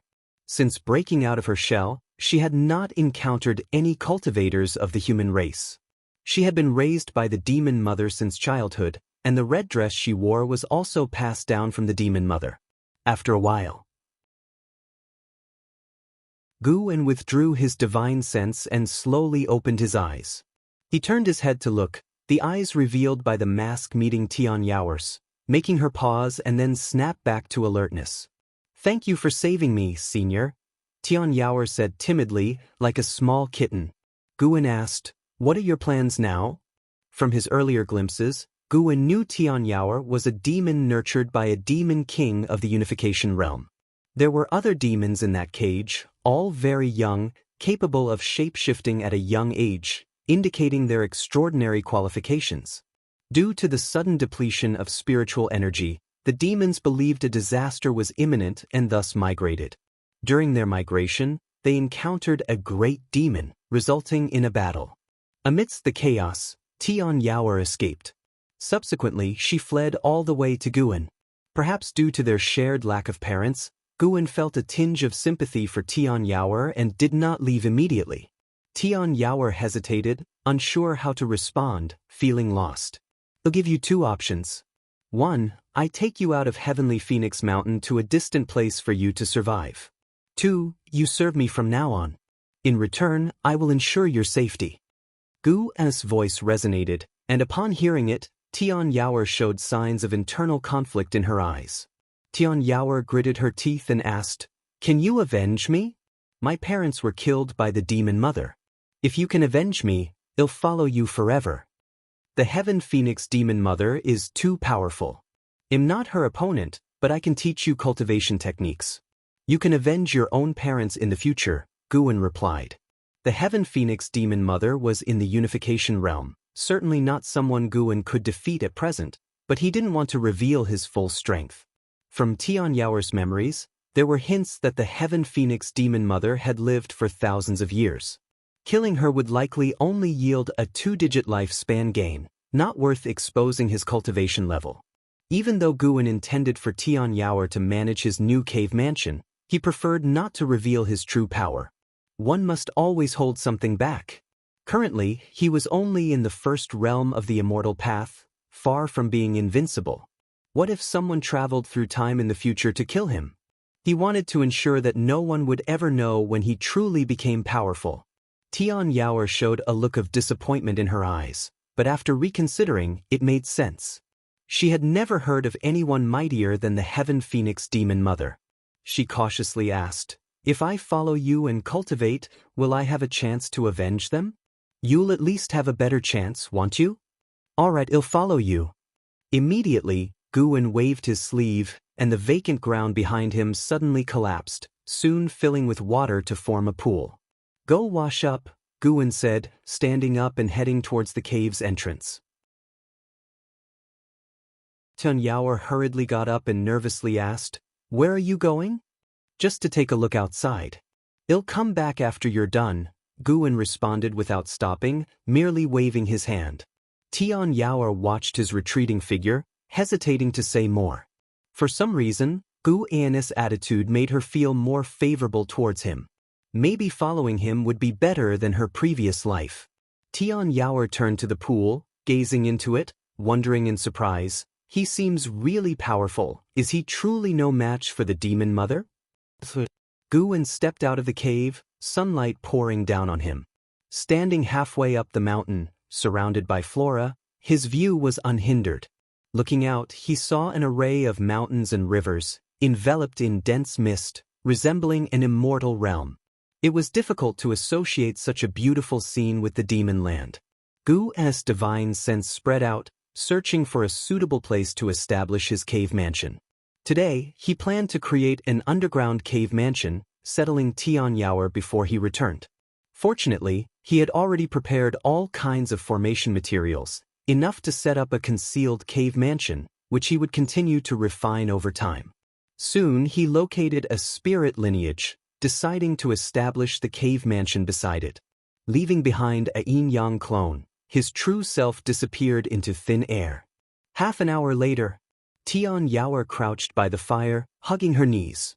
Firelight illuminated her delicate face as she stared into the flames, lost in thought. When she heard footsteps from the cave's passage, she snapped out of her daze and quickly stood up. Moments later, Guan entered the cave chamber. Seeing the cleaned-up Tianyao, he felt satisfied internally. She looked pleasing enough to manage the cave mansion, serving as an eye-pleaser. With a wave of his sleeve, a breeze blew towards Tianyao, causing her long hair to flutter and her clothes to swell, compelling Guan to avert his gaze. Tianyao felt her hair suddenly fluff up, her clothes drying, and all traces of moisture on her body disappearing. Guan raised his hand, beckoning her into the air, grabbing her shoulder, and the two vanished from the cave. Tianyao felt as if the world was spinning, an uncomfortable sensation preventing her from opening her eyes, with her divine sense unable to extend, prompting her to instinctively grab Gu's belt tightly. Soon she felt her feet touch the ground, the discomfort dissipating. She opened her eyes, and her eyes widened in disbelief. They had arrived in a vast underground space, similar in size to the Mystic Heaven Cave Mansion, with various spirit stones encrusted on the walls, glowing and imbuing the air with dense spiritual energy, making Tianyao feel at ease. This cave mansion was personally carved out by Guan, appearing as though naturally formed, with an environment that seemed crafted by supernatural forces. From now on, you'll live here. Rest and recover first, don't go outside. This is still Heavenly Phoenix Mountain. If you get bored, you can read these books. Guan produced books like Investiture of the Gods and Supreme Immortal Venerable from his sleeve and placed them on the ground. With that, he disappeared into thin air. Tianyao crouched down and picked up a copy of Investiture of the Gods, flipping it open, her face full of confusion. She was illiterate.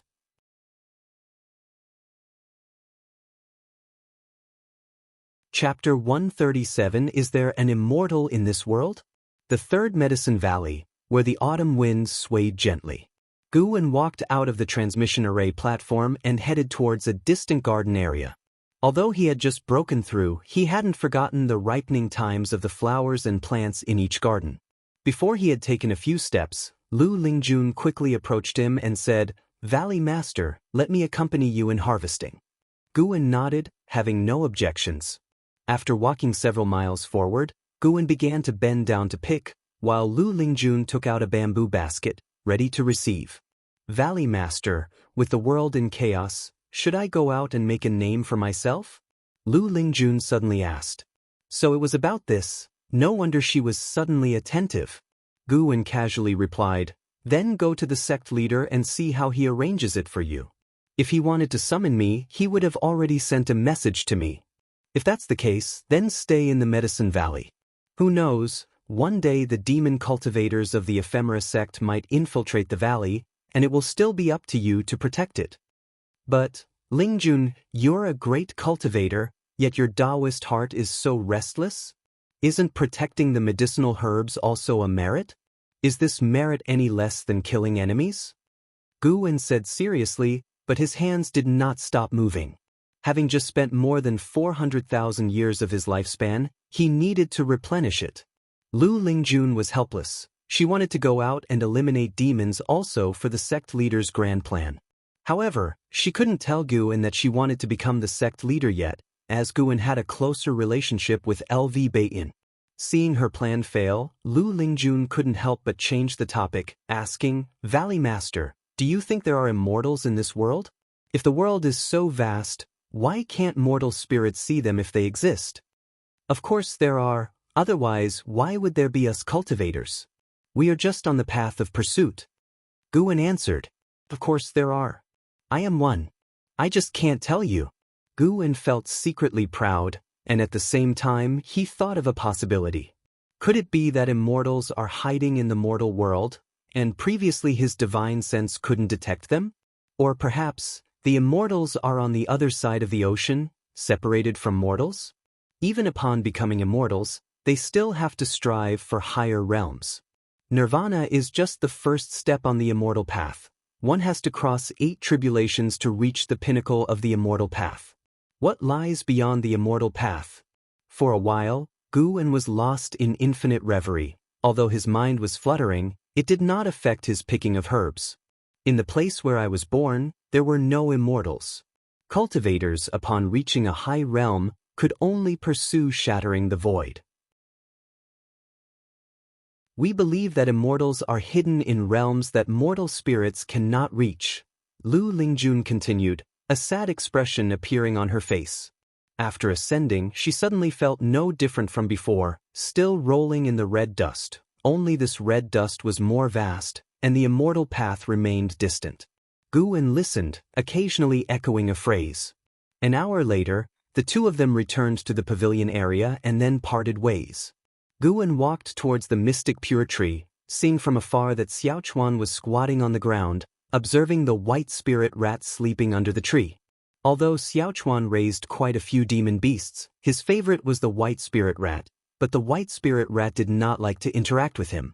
Guwen suddenly noticed that Xiaochuan's back seemed to have aged. Xiaochuan was only 3 years younger than Guwen, now already 70 years old, and had not yet reached foundation establishment. How could he not show signs of aging? Guwen had once given Xiaochuan a youth-preserving pill, but it could only keep his appearance youthful. Xiaochuan's demeanor and mindset had begun to age. This made Guwen feel a bit trance-like.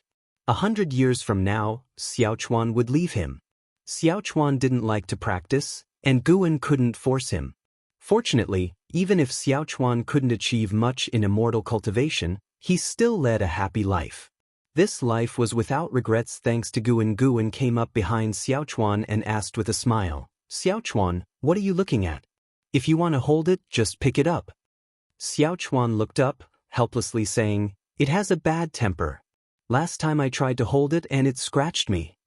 Oh, why didn't you tell me? The rascal. Guwen immediately walked over, grabbed the white spirit rat by the tail, and lifted it up. The white spirit rat awoke, and when it saw that it was Guwen, it stopped struggling immediately. Guwen placed it into Xiaochuan's arms and warned it with his eyes not to resist. The rat reluctantly curled into a ball. Xiaochuan, now able to hold the white spirit rat, revealed an excited smile and began gently stroking its back. At this moment, Guwen sensed battle aura coming from afar. A mystic heart realm battle. One of the auras was Shen Quan's. He only glanced at it, having no intention of intervening. As long as the Mahayana realm cultivators of the Ephemera sect did not make a move, he was too lazy to step in. This was the calamity of the 9 dynasties, not his alone, and he couldn't let Supreme Sect develop a dependency on Sword Venerable Fudao. After chatting with Xiaochuan for a little while longer, Guwen finally left. Xiaochuan put down the white spirit rat, which then quickly ran back to the mystic pure tree to continue sleeping. Xiaochuan turned his head, staring at Guwen's back. For some reason, he felt increasingly distant from him. Though they were always together, and Guwen had no intention of leaving Supreme Sect, he could not help but feel a sense of loss. Fortunately, this sense of loss came and went quickly. Little Yang, come over here, let's check on the spirit chickens. They should be laying eggs today. Xiaochuan called to a servant disciple not far away. The thought of the spirit chickens laying eggs brought a smile to his face. Heavenly Phoenix Mountain. In an underground space, Guwen sat on the ground with a steel placed before him, stroking his chin in deep thought. Tian Yaoer squatted nearby, curiously watching him. Unable to hold back, she asked, "What are you thinking about?" Guwen answered, "I'm thinking of giving this cave a name." He suddenly thought of something, looked at Tian Yaoer, and said, "If I let you name it, what would you call it?" She tilted her head, thought for a while, and said, How about Heavenly Phoenix's little nest? Guwen closed his eyes again, not bothering to respond. Tian Yaoer pouted, raised her hands like claws, and made a playful scratching motion towards Guwen, sticking her tongue out as if she wanted to scratch him. After another 30 minutes, Guwen stood up, startling Tian Yaoer, who quickly followed suit, her eyes wide as she watched him. Guwen raised his right hand, extended 2 fingers, and pointed at the steel, moving his fingers through the air. Tian Yaoer looked down and saw a faint strength energy fall on the steel, carving 4 characters. Nianchu Cave. Nianchu, meaning to remember one's initial aspiration. Guwen feared he might become arrogant in the future. Today's conversation with Xiaochuan made him feel many emotions about life. Nianchu also represented his hope to remember the first group of people he met when he embarked on the immortal path. After carving, Guwen picked up the steel and walked towards a distant place. Tian Yaoer followed closely, never leaving more than 7 steps away from Guwen since his return. After setting the steel in place, Guwen turned and began casting his magic, then squatted down and placed his hands on the ground. In fact, he didn't need to go through such trouble, but he wanted to show off in front of Tian Yaoer.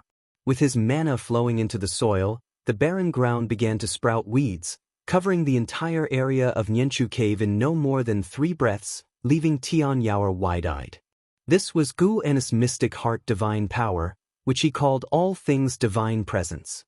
All Things Divine Presence wasn't limited to this ability. He could use mana to conjure flowers, grass, and trees within the range of his divine sense. The conjured plants contained his mana, providing him with vision. The uses were endless, and the summoning speed was incredibly fast, suitable for use as a lethal attack. With a wave of his hand, Guwen could easily summon a 10,000-foot wall of trees.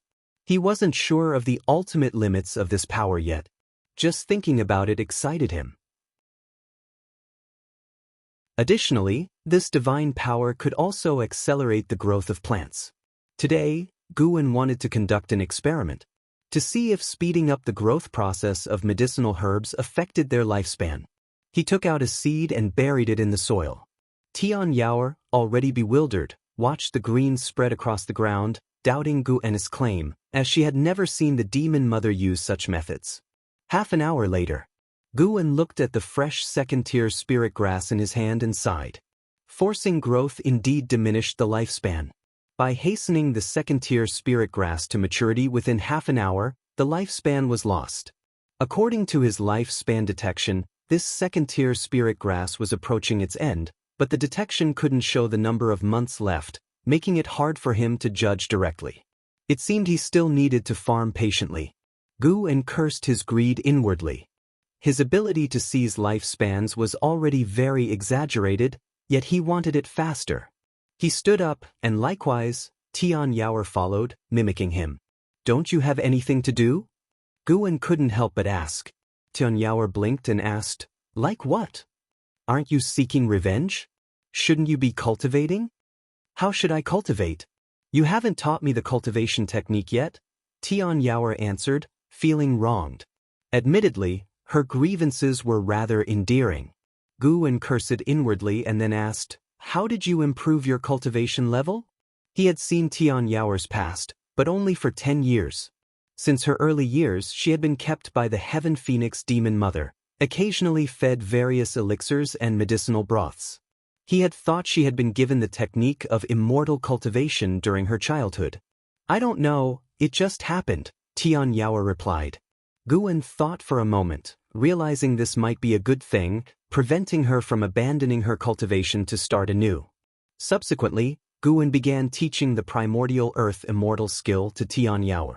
She truly didn't understand cultivation at all, requiring Guwen to explain some basic cultivation principles.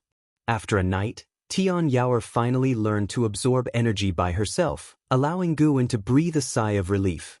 During the process, he realized Tian Yaoer was completely illiterate. He glanced at the scattered books in the distance, pondering whether to keep a copy of the Supreme Secret Records since it contained illustrations. But then he dismissed the idea. Too disgraceful. He couldn't let an ignorant demoness see such books. If Tian Yaoer developed bad thoughts later, it would affect his cultivation here. It was all Xinzhen's fault, making Gu In's thoughts increasingly impure. Some books deserve to be banned for a reason.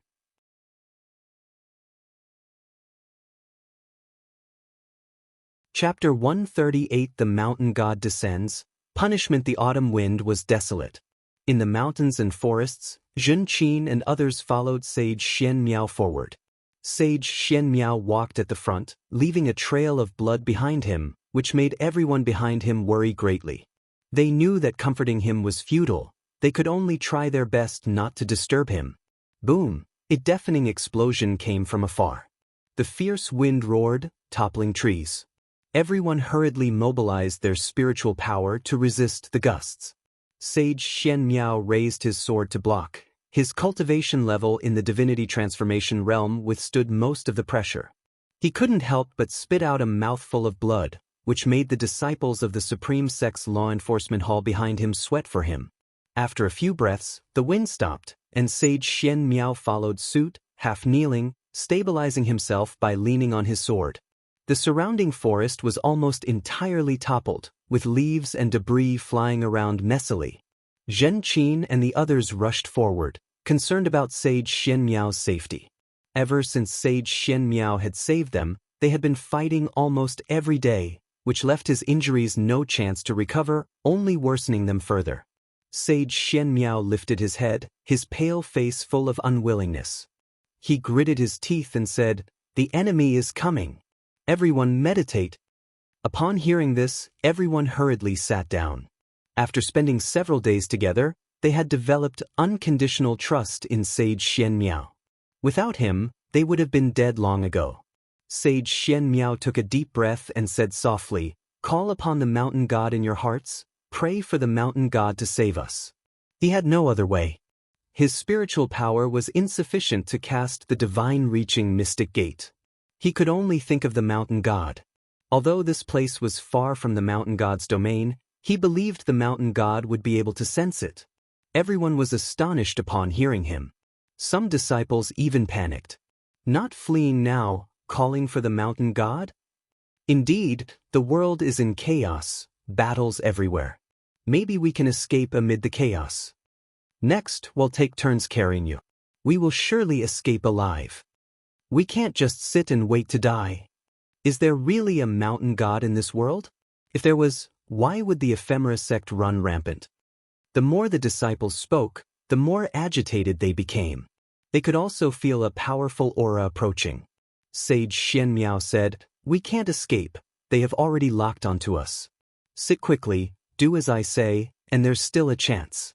If we delay and they capture us, we will neither live nor die." Upon hearing this, the disciples could only grit their teeth and sit down. Zhen Qin sat among the crowd, closed her eyes, and began calling out to the mountain god in her heart. She did not want to die here. For a moment, everyone sat on the ground, calling the mountain god's name in their hearts. In the inner sect city, Gu was selecting seeds of high-rank medical herbs in the elixir hall when he suddenly sensed something. His expression turned strange. Mysteriously, it seemed someone was calling him. This feeling was very mysterious. It had never happened before. He extended his divine sense, encompassing the lands of the 9 dynasties, and soon locked onto Sage Xianmiao. It was Sage Xianmiao who was calling him. Although others around Sage Xianmiao were also meditating, Gu could clearly sense it was only Sage Xianmiao calling him. He couldn't hear Sage Xianmiao's thoughts but could feel his strong desire to see him. Could it be because of his mountain god identity? Gu was curious. He suspected it was related to the Nirvana realm. He had known Sage Xianmiao for some time and never had this feeling before breaking through. Gu noticed Zhen Qin's presence, as a group of ephemera sect cultivators was approaching them. After hesitating for a moment, Gu put down the seeds in his hand and turned to walk towards the door. In the mountains of the North Sea, among the fallen trees, Sage Xianmiao, Zhen Qin, and others sat in meditation, their eyes tightly closed, as if they were ready to die. A group of black-robed cultivators flew in from the horizon, led by an elder holding a wooden staff. He had a head full of white hair, a face covered in brown spots, and a large python coiled on his shoulders. making him look malevolent and terrifying. He looked down at Sage Xianmiao and said, "Sage Xianmiao, are you surrendering?" He hadn't attacked immediately. According to the information, Sage Xianmiao possessed a divine skill capable of summoning great cultivators. Many of Ephemera sect's great cultivators had died by this skill. Sage Xianmiao ignored him, continuing to chant silently in his heart. The elder with the wooden staff scanned the others, his gaze flickering with hesitation. The disciples of the law enforcement hall were extremely tense, most of them sweating on their foreheads. They didn't dare to open their eyes and could only frantically call the mountain god in their hearts, or pray for a miracle. After a while, the elder with the wooden staff snorted coldly.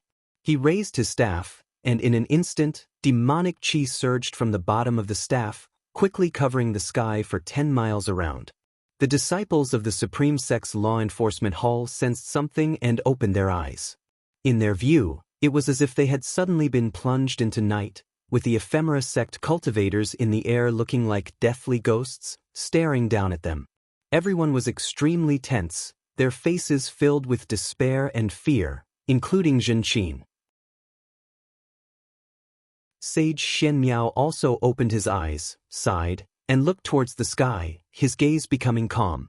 Disappointed? A voice entered Sage Xianmiao's ear, making him instinctively turn his head. Immediately he widened his eyes, full of surprise and joy. Mountain God! Others turned their heads when they heard those words. When their eyes fell on Sage Xianmiao's shoulder, they all widened their eyes. On Sage Xianmiao's left shoulder stood a small man in white, wearing an opera mask, whose head was not even as high as Sage Xianmiao's ear. Some disciples thought they were hallucinating, some even rubbed their eyes. The elder with the wooden staff frowned deeply, also seeing the small man in white. The other Ephemera sect cultivators started murmuring. It was their first time seeing such a small person. When they used their divine sense to probe, they couldn't see the small man's true form and felt no aura of evil from him. Guan leaped from Sage Xianmiao's shoulder and landed on a nearby crooked tree. Sage Xianmiao hurriedly bowed to Guan, saying, "Please, mountain god, save us. The Ephemera sect has committed numerous atrocities and even plans to sacrifice the people of the 9 dynasties. This is an abomination. Please save the world's common people." The disciples of the law enforcement hall came to their senses and all turned to kneel before Guan. Zhenqin also knelt, feeling a strange sense of kinship towards the small man in white. Mountain god? Posing as a deity? I advise you not to meddle. The elder with the wooden staff glared at Guan, coldly threatening him. Guan ignored the threat of this unification realm great cultivator. He turned to Sage Xianmiao, leisurely saying, "The mountain god does not save the common people, only guards a single land. You are not of this land, yet you ask me to save you. It is against the celestial rules." Sage Xianmiao quickly replied, "If you help, we will offer you our worship." Sincerity is effective. Guan turned to the elder with the wooden staff. Too lazy for further words, he raised his right hand, palm facing up. As he raised his hand, the earth trembled violently, astounding everyone. Boom, boom, boom. Huge tree roots broke through the ground, rushing toward the sky like a horde of serpents, forcing the elder with the wooden staff to dodge. Other Ephemera sect cultivators couldn't evade in time and were pierced by tree roots, their bodies shattered, blood spraying through the air. The demonic chi in the sky dissipated instantly, sunlight pouring down. Upon seeing the spectacle ahead, Zhenqin and the rest were all stupefied. Even Sage Xianmiao was moved. One by one, giant trees shot up to the sky. Looking to both ends, one couldn't see the end, as if a green mountain suddenly rose, piercing the clouds, shocking everyone's eyes. The elder with the wooden staff quickly dodged, wielding his wooden staff and casting imposing spells. Demonic chi surged, shaking the heavens. But in less than 3 breaths, he was entangled by thick vines. He was shocked to find his spiritual power suppressed within, unable to be released. How could this be? Could it really be the mountain god? The elder with the wooden staff widened his eyes in despair, And soon, his face was covered by vines, and eventually, his figure vanished within the intertwined branches, merging with the trees. From above, the land within a 100-mile radius was dense with giant trees intertwining, forming a mountain of trees that stunned every witness. Sage Xianxia stared at the tree mountain. Even with his eyesight, he couldn't determine the height of these trees. Lines of prompts began to appear before Guan's eyes. A small harvest. All these people combined barely account for 5,000 years of lifespan. Guan withdrew his hand, causing the terrifying and magnificent tree mountain to dissolve, transforming into countless green light stars that quickly disappeared. The huge chasm like an abyss in front showed that the previous scene was real. The disciples of the law enforcement hall looked at Guan again with eyes filled with reverence and incredulity. Such a small figure yet capable of godlike feats, truly the mountain god. Even stronger than the legend. Guan looked at Sage Xianxia, stroked his chin, and pondered, "I told you not to reveal my existence. I must punish you." Sage Xianxia took a square wooden box from his storage bag and said, "I am willing to be punished. This treasure is a token of gratitude for the mountain god's help." Guan raised his hand, moving the wooden box in front of him, then putting it into his storage bag. He had many storage bags and specifically used another to avoid Zhenqin's notice. He leaped, flying to Sage Xianxia, gently tapped his forehead, and said, "The punishment is a 1-year drop in your cultivation level." In a flash, Sage Xianxia's face changed as his cultivation level quickly dropped, falling all the way to the foundation establishment realm. It was Guan's divine skill, the path of returning primordial spirit. This skill, awakened by the primordial reincarnation skill, could seal someone's cultivation. Zhenqin and the others sensed Sage Xianxia's rapid drop in cultivation and were all shocked. When Guan looked at them, they took out their treasures to offer him, promising not to reveal the mountain god's existence to anyone. Guan waved his sleeve, collecting all their offerings, then another wave of his sleeve sent a breeze sweeping them towards the horizon, including Sage Xianxia. Mortals and immortals are separate. If you break your promise, even if you hide to the ends of the earth, I will find you. Guan's voice echoed in the ears of every law enforcement hall disciple.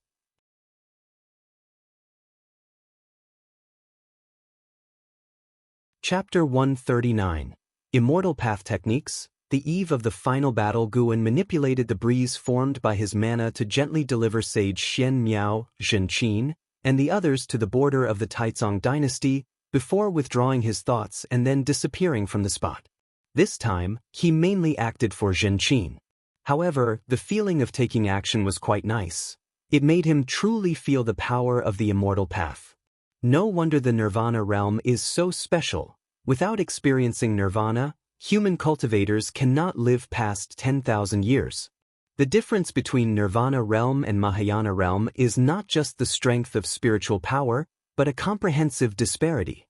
After returning to the Supreme Sect, Guan continued to procure medicinal herbs in preparation for planting at Nianchu Cave. Before sowing, he had to properly instruct Tianyao. Now he already possessed some methods akin to immortals, no longer needing to teach Tianyao hand by hand.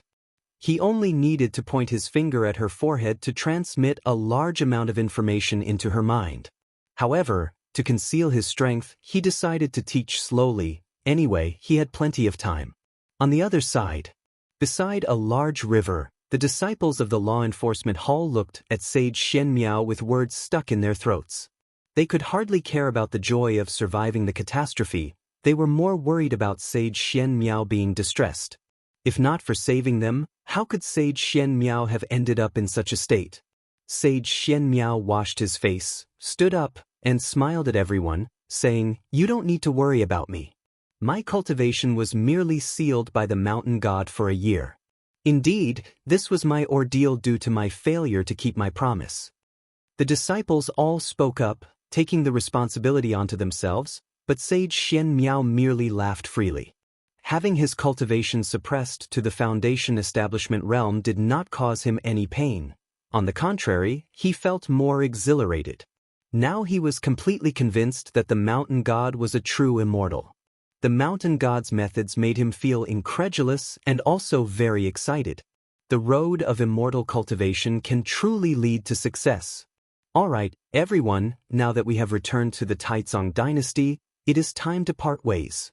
Remember, do not reveal the existence of the mountain god to anyone. Sage Xianmiao cupped his hands as he spoke. All the disciples hastily returned the salute and promised not to reveal it. Considering that even someone as strong as Sage Xianmiao had his cultivation sealed, how could they dare to provoke the mountain god? They shared the same feeling as Sage Xianmiao, one of excitement, for they had seen unprecedented hope. The path to immortality is vast. Whether there are immortals has always been a persistent debate in the immortal cultivation world. Having witnessed immortals, they would be more steadfast than others. Autumn passed, winter arrived, and snow gradually covered the Mystic Valley. Zhen Qin came back to visit him, telling him about the chaos outside. There are just too many people in the ephemera sect. Even with the combined forces of 9 dynasties, they can't kill them all, Zhen Qin sighed. She was only a foundation establishment realm cultivator, and the situation she could see was limited. Guwen often witnessed battles in the Mystic Heart realm. Now, great cultivators in the Mystic Heart realm were stationed all over the world. The number of Mystic Heart realm cultivators in the 9 dynasties had already exceeded 20 and was still increasing. The same was true for the ephemera sect. The Mystic Heart realm was in a stalemate, causing the wars below to be deadlocked. This would be a protracted war lasting for years. Guwen was not in a hurry, he was just waiting for that Mahayana realm cultivator to show up, and the moment he did, he would kill him. His divine sense could cover the entire 9 dynasties, but the main lineage of the ephemera sect was inside the 9 Nether Road, so he hadn't detected the Mahayana realm cultivator's whereabouts yet. He did not plan to go into the 9 Nether Road to capture him. He wanted to wait until the other party revealed himself so that news of his death could spread. At that time, the ephemera sect, leaderless, could only disperse. After Zhen Qin finished speaking, Guwen poured her a cup of tea and asked with a smile, "Why do you seem so excited? Compared to before you left, your spirit state is completely different." Zhen Qin laughed and said, "Although there is killing everywhere outside, after this experience, I found greater motivation for cultivation. Master, I plan to go into seclusion next. Our batch of disciples has completed our mission, and the law enforcement hall allows us to rest next." Guwen took out a few bottles of elixirs from his storage bag, handed them to her, and said, "Cultivate well. In the future, Master will rely on you." Zhen Qin did not reject them. While accepting the elixirs, she laughed and said, "When I become an immortal, I will concoct an elixir of immortality for Master." Her spirited look made Guwen want to laugh. Since the departure of Su Han and Yen, Zhen Qin often came to Mystic Valley, still treating it as her home. Guwen never felt annoyed, he was always happy to see her. After Zhen Qin left Mystic Valley, Guwen began wandering inside, admiring his cultivation results. Time continued to pass. Although the immortal cultivation world was in chaos, the Supreme Sect was not attacked, and Guwen's days in the sect were still leisurely. After the end of the year came the new year. That year's spring festival was not as lively as in previous years. Guwen could only celebrate with the servant disciples. Until late at night he quietly came to Nianchu Cave. He appeared on the grass, feeling the spiritual energy inside the cave. With a satisfied expression, he noted that the spirit gathering array he set up began to take effect. At that moment, Tian Yaoer came over excitedly and asked, "Master, did you bring meat?" Since Guwen grilled meat for her last month, she completely fell in love with barbecue. Each time he came, she would ask if he brought meat. Nianchu Cave had no entrance, so Tian Yaoer couldn't get out. She could only cultivate and wait. "I brought it, but first we need to plant. Based on your performance, I will decide how much meat you get to eat," Guwen replied, making Tian Yaoer roll her eyes. Then, Guwen began planting with Tian Yaoer, teaching her by example. After teaching once, Guwen watched Tian Yaoer plant, which took half the night. Guwen found that Tian Yaoer had a knack for planting. She might look daft, but she was meticulous and skillful. After the planting, Guwen took out a leg of lamb and various special seasonings, making Tian Yaoer's eyes light up as she eagerly fetched firewood. 30 minutes later, Tian Yaoer squatted on the ground, gnawing on a grease-dripping leg of lamb while staring at another leg roasting on the fire. "They're all yours, eat slowly," Guwen couldn't help but laugh. Why did he feel like he was raising a cat? Actually, Tian Yaoer was not a cat demon but a bird demon. Judging from her lifespan, Guwen suspected she had the phoenix blood lineage. Tian Yaoer chewed the meat and asked in a muffled voice, "Master, why did you come to Heavenly Phoenix Mountain?" Although they had been together for months, she still knew nothing about Guwen. Seeing him in a good mood today, she gathered the courage to ask. "Heavenly Phoenix Mountain is vast and rich in resources. I came specifically for medicinal herbs. What we're planting now is what I gathered in Heavenly Phoenix Mountain." "Master, do you know alchemy?" "Of course. The demon mother's subordinate has a demon skilled in alchemy, who enjoys her favor. Can you teach me alchemy in the future?" "It depends on your performance." "Master, where do you come from?" In the quiet cave, the conversation between the person and the demon echoed, and the firelight projected their shadows on the cave walls, constantly flickering. Tian Yaoer looked at Guwen, feeling unprecedentedly relaxed. Though still trapped in the cave, she felt at ease with Guwen and no longer fearful.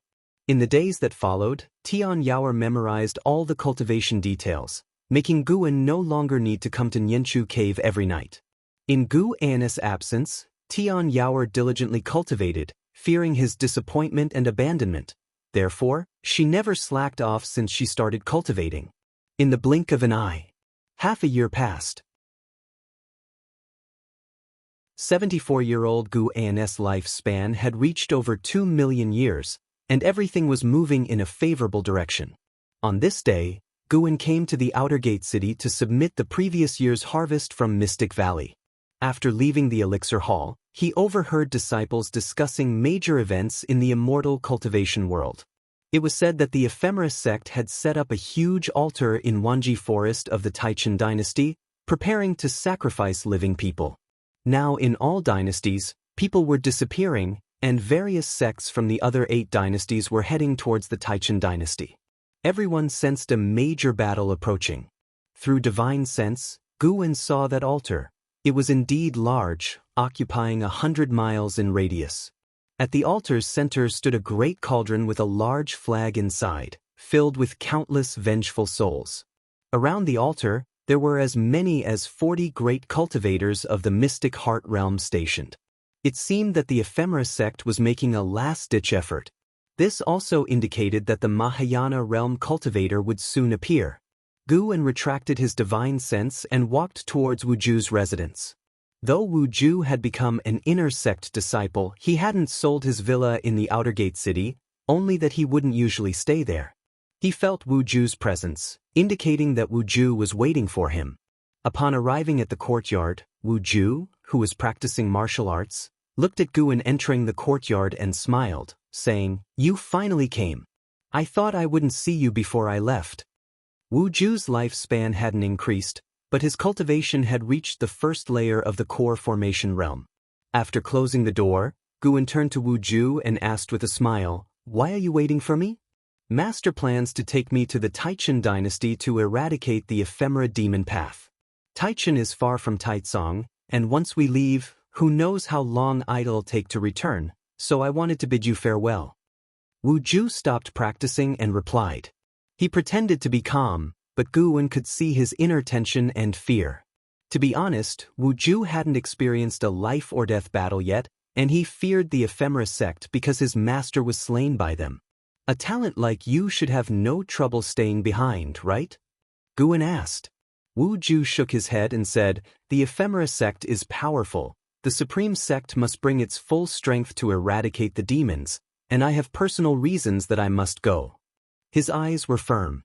He wanted to avenge his master. Though he didn't know which demon cultivator of the ephemera sect killed his master, it didn't matter to him. As long as the ephemera sect was annihilated, he considered it revenge. "Then you must be careful. The demon path's methods are countless and unscrupulous. You can't just judge strength by cultivation level," Guwen began to advise. Listening to his lengthy speech, Wuju did not find it tedious at all. Instead, he smiled. With such a brother, he had to go.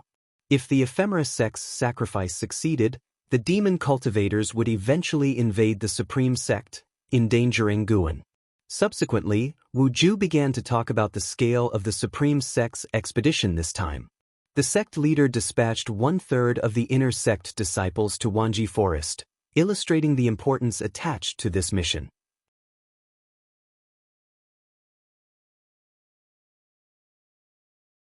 None after saying goodbye to Wuju, in the following days, Guan could see many Supreme Sect disciples flying over the Third Medicine Valley and Mystic Valley. The Supreme Sect had started going to war. Guan stood on the balcony, looking into the distance. He could see the Wanji Forest erupting into battle, with the sects that had arrived first launching an offensive against the Ephemera Sect.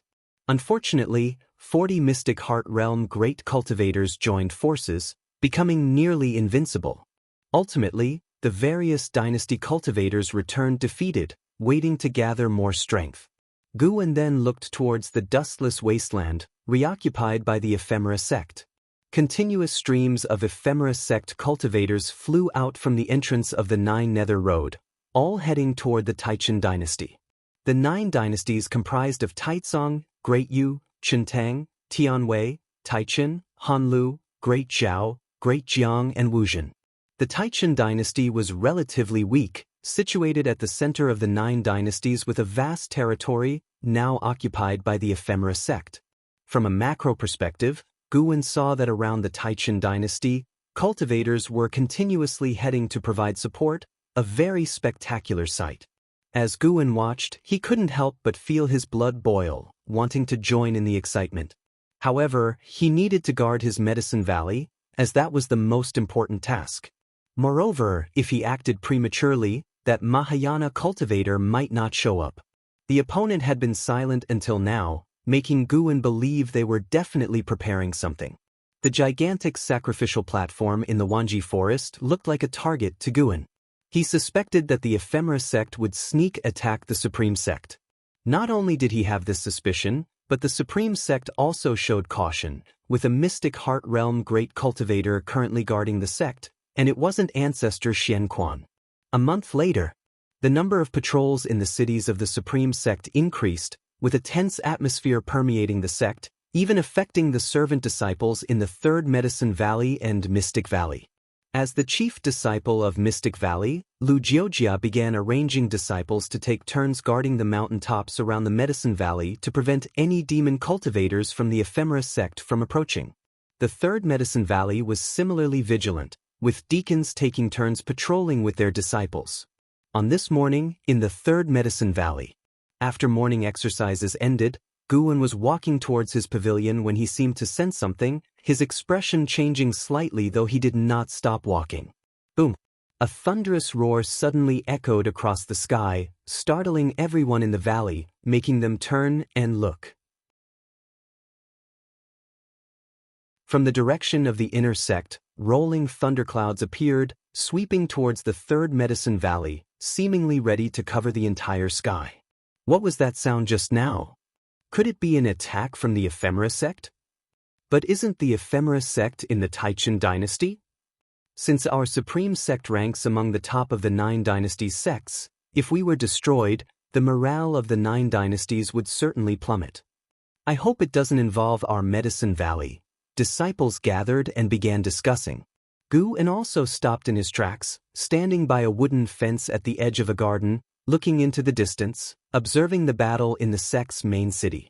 The sect's main city was the largest city of the Supreme Sect. Inner sect disciples could enter the city but could not reside there. Only the high-ranking individuals of the Supreme Sect lived there.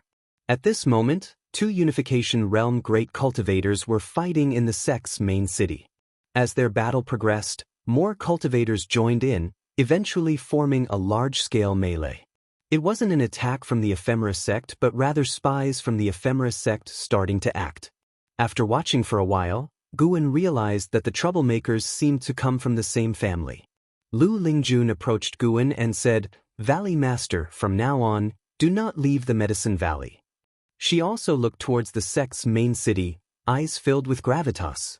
She had sensed the presences of at least 5 Unification Realm cultivators. Just Unification Realm cultivators weren't enough to unsettle her. She had a premonition that something extremely dreadful was about to happen. Guwen nodded lightly, then continued to watch the battle. The third Medicine Valley quickly darkened, as if night had fallen.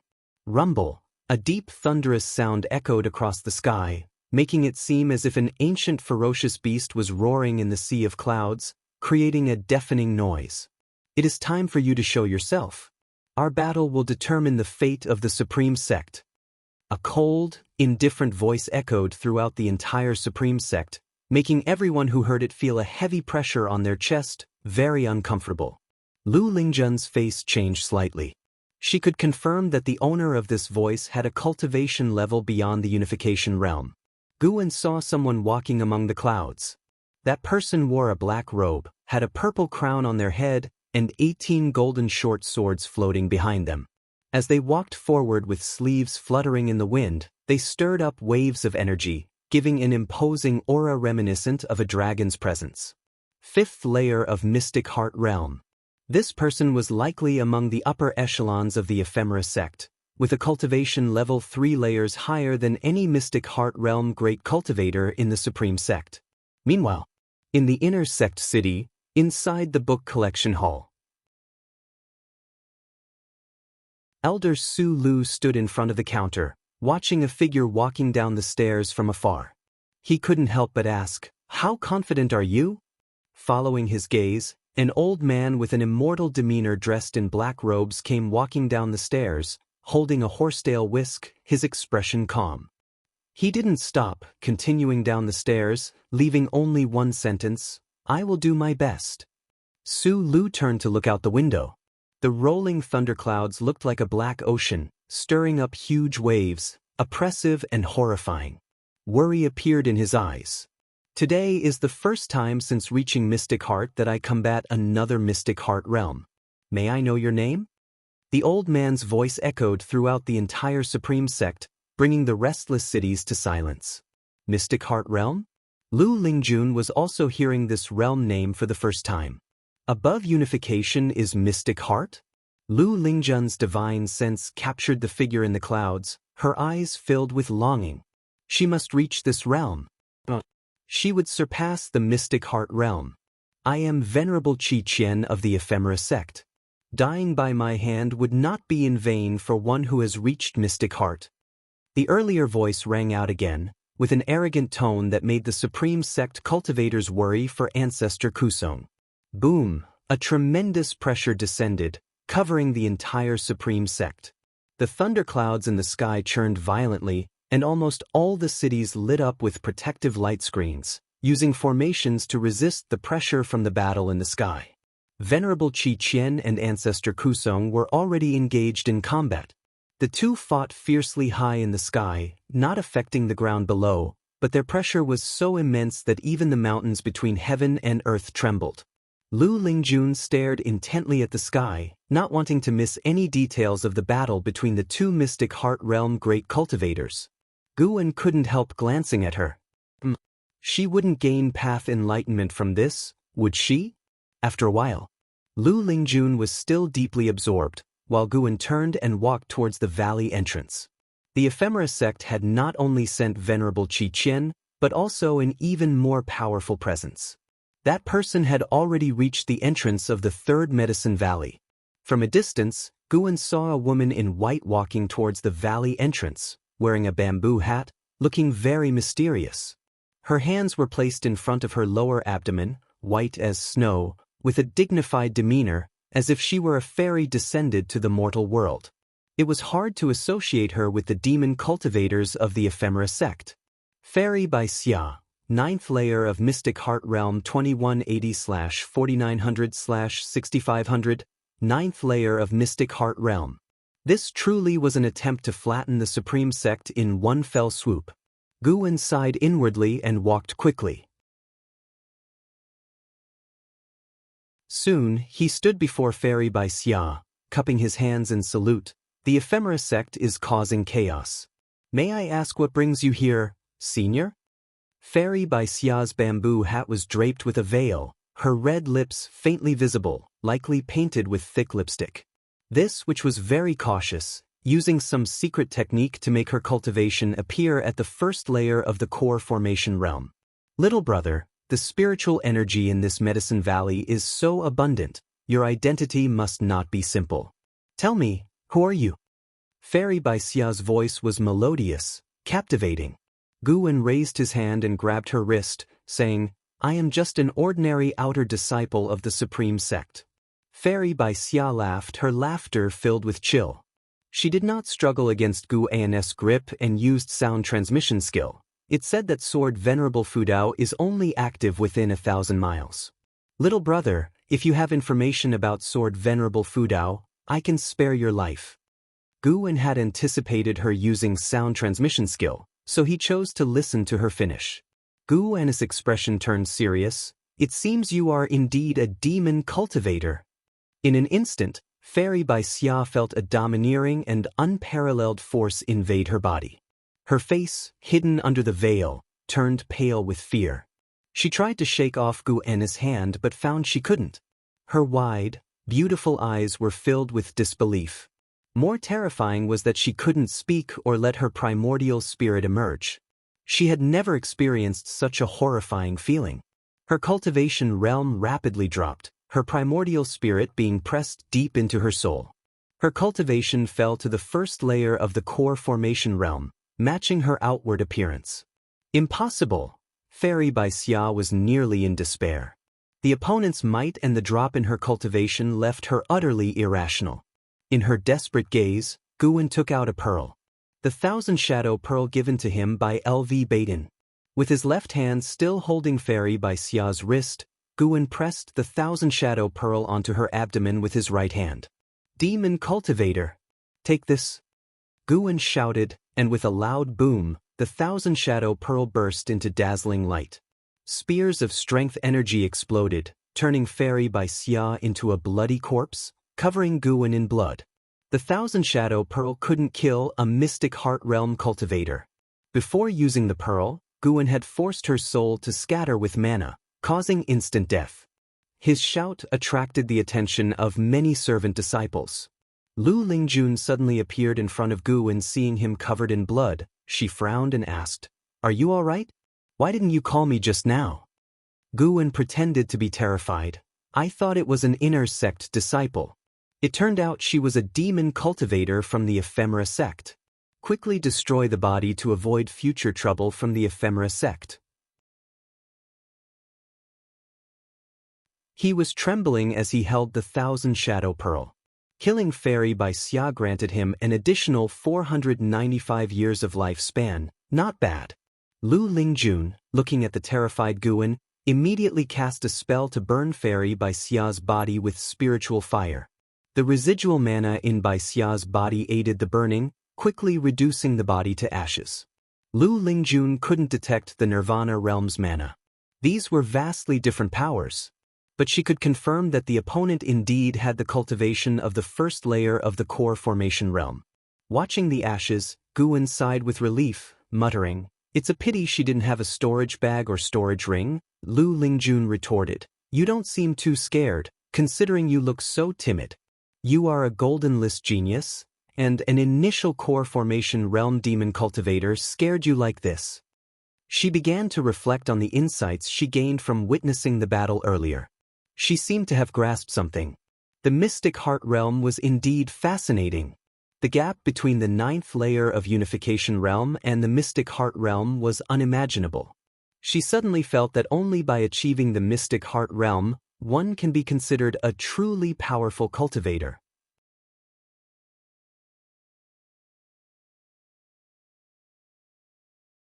Chapter 141. Sword cultivators must always be calm. Looking at Lu Lingjun falling into silence once again, Guwen could feel that she had grasped the opportunity for a breakthrough. It was obvious that Lu Lingjun had been stuck at the 9th layer of the unification realm for a long time, and her spiritual power was no longer able to grow. Guwen pulled her into the valley and said, Tell me, what is the mystic heart realm exactly like? It seems so powerful. Mystic heart, mystic heart? Could it be that there is something special about the heart in this realm? Lu Lingjun's expression changed upon hearing this. Her heart was undergoing slight changes, with a thread of special power surging inside. This thread of special power was, of course, Gu Ennis mana. However, he used it so skillfully, and the gap between their realms was so vast, that Lu Lingjun couldn't detect it was his power. Instead, she thought she was about to undergo a transformation. This thread of mana circled inside Lu Lingjun's heart and then returned to Gu Ennis' body, giving Lu Lingjun a fleeting sense of loss. At this time, other disciples in the valley gathered around, asking about the background of the female demon cultivator from earlier. Covered in blood, Guan gave a few brief answers before going back to the pavilion to wash himself. Lu Lingjun returned to the wooden fence, looked up at the thunderclouds, and continued to watch the battle. For the third Medicine Valley, Fairy by Xia was just a small episode. Even the servant disciples didn't pay much attention, not realizing that the deceased female demon cultivator's cultivation level surpassed all others in the 9 dynasties. Apart from Guan, she had the highest cultivation. Taichun Dynasty, Wanji Forest. Flags stood along the edges of the forest, enclosing a 100-mile radius area. Trenches carved out the ground, forming a labyrinth of rune paths when seen from above. This was the Ephemera sect's foundational formation, the 6-path Mahayana array. At the center of the formation, 7 black-robed figures sat in a circle, all meditating. They were all in the Mystic Heart realm, and above the 5th layer of the Mystic Heart realm, making them the top 7 among the Ephemera sect's 100 esteemed elders. One of the elderly women opened her eyes and said, "There are signs of a Mystic Heart realm battle in the direction of the Supreme Sect. It seems Vice Sect Hierarch and Venerable Qi Qian have started their actions. I wonder if Sword Venerable Fudao will make a move." Upon hearing this, the other 6 people opened their eyes. The Supreme Sect is in grave danger. Sword Venerable Fudao will definitely make a move. They say Sword Venerable Fudao's cultivation is at least at the 8th floor of the Mystic Heart realm. I wonder if it's true. No matter what, with the Vice Sect Hierarch making a move, the Supreme Sect can only rely on Sword Venerable Fudao. We indeed underestimated the sects of this land. Though it appears barren and backward, it can call upon so many Mystic Heart realm cultivators. Having stood for thousands of years, eventually someone will reach the Mystic Heart realm. The Ephemera sect's top 7 conversed casually, speaking as if the fate of the Supreme Sect was already sealed. At the same time, thousands of miles away, amidst the mountains, the cultivators of the Supreme Sect were stationed. Disciples were monitoring each mountain peak within 1,000 miles around. In a temporary hall within the main camp, LV Bayan, Ancestor Xian Quan, and dozens of high-ranking members of the Supreme Sect gathered. And Hao and Wu Ju were also present. And Hao stood next to LV Badian, while Wu Ju stood behind Zhou Yu from the Venerable Pavilion. LV Badian sat there in a domineering manner, looking less like a righteous path sect leader and more like a demon lord. With a sullen face, he asked, "What does this mean? Does the Tsangtian sect want to be the Alliance Hierarch?" Ji Chen from the Ji family said helplessly, "Indeed. The number of sects from the 9 dynasties has exceeded 40, and doing things recklessly would rather entangle us. Therefore, the Tsangtian sect proposed to elect an Alliance Hierarch, and since they have dispatched 1,000,000 disciples and 4 Mystic Heart Realms Supreme Elders, they believe they should lead. 4 Mystic Heart Realms, truly terrifying. It should be known that before the Ephemera sect's disaster, the Unification Realm was the highest realm in the 9 dynasties. Little did anyone expect that when the 9 dynasties catastrophe arrived, the Tsangtian sect could summon 4 Mystic Heart Realms Supreme Elders. Not every supporting sect sent Mystic Heart Realms. This was the dispatch array for battle. The Tsangtian sect no doubt had other Mystic Heart Realm great cultivators stationed, just like the Supreme Sect. The Supreme Sect could only send 1 Mystic Heart Realm Supreme Elder. Compared in strength, the Supreme Sect really couldn't be compared to the Tsangtian sect. Ji Chen's words cast a silence over the hall. Many elders wanted to rebut but had no rebuttal. The Ji family, Zhou family, and Gu family were the three major families of the Taizong dynasty. But in the 9 dynasties, they might not even be in the top 3. LV Baitin took a deep breath, staring hard at Ji Qin, asking, "Where is your Ji family's ancestor? When will they arrive?" Ji Qin replied, "They should arrive within these few days, but only one could be found." Just like sects, the mystic heart realm cultivators within aristocratic families rarely stayed within the family, often traveling the world in search of higher fortunes. LV Baitin looked at Zhou Yu. Zhou Yu immediately said, "The elders of our family are preoccupied, but the patriarch is trying their best to persuade them. We should be able to secure one mystic heart realm within a month."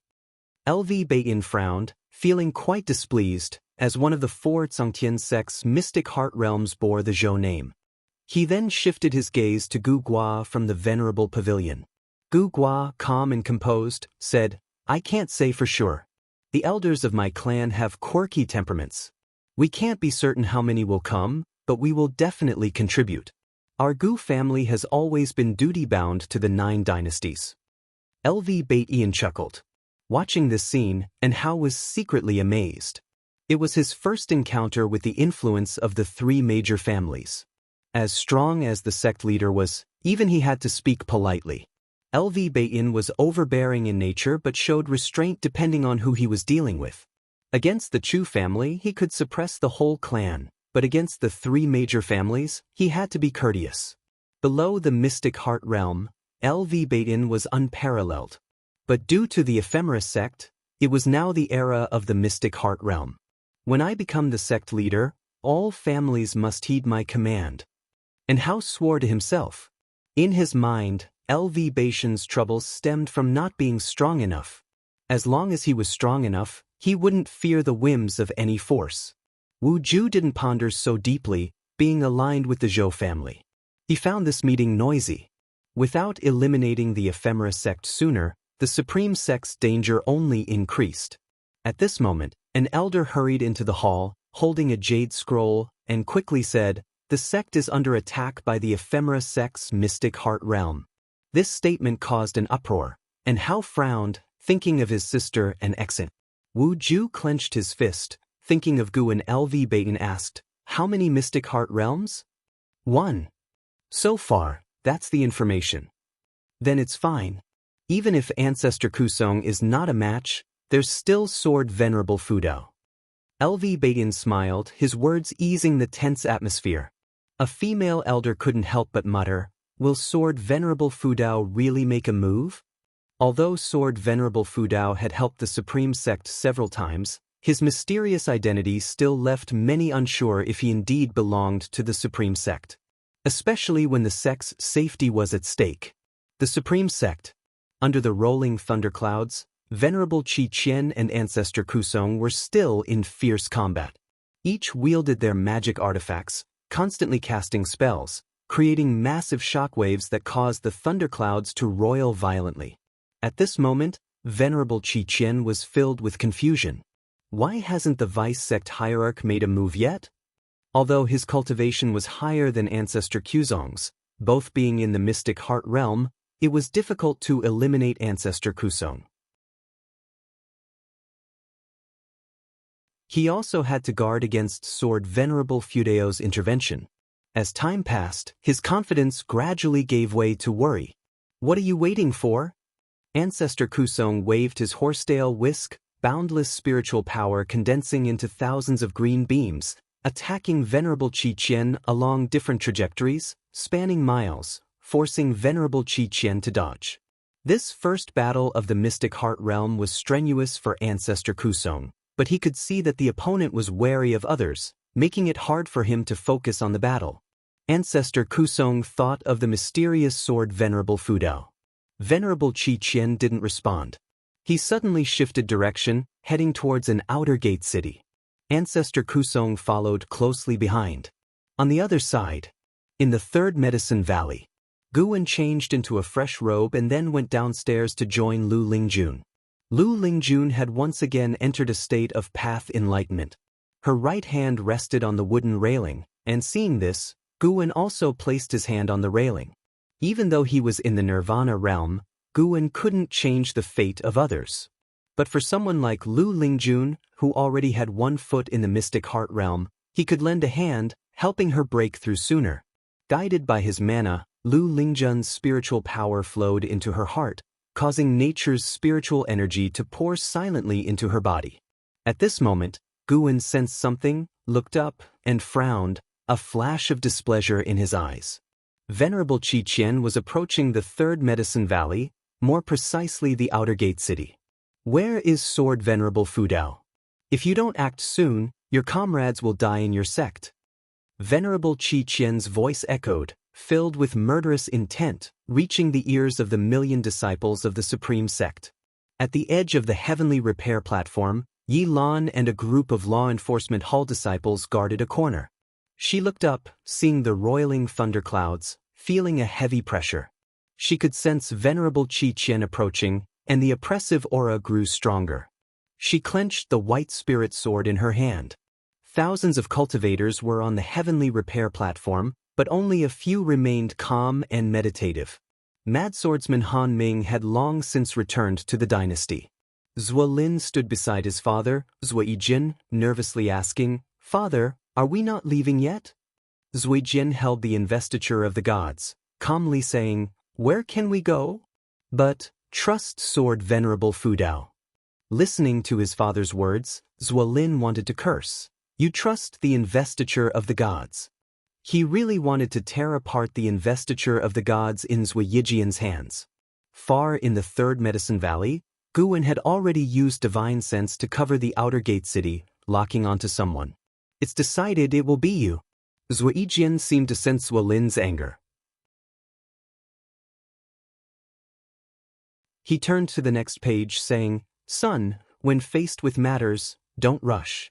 A sword cultivator must always be composed." At that moment, the treasure sword placed beside him began to tremble violently, catching his attention. A vast sword intent leaked from the sword, causing Zhuo Yijian to be moved. "This is..." Zhuo Yijian trembled with excitement, forgetting the words he wanted to say to his son.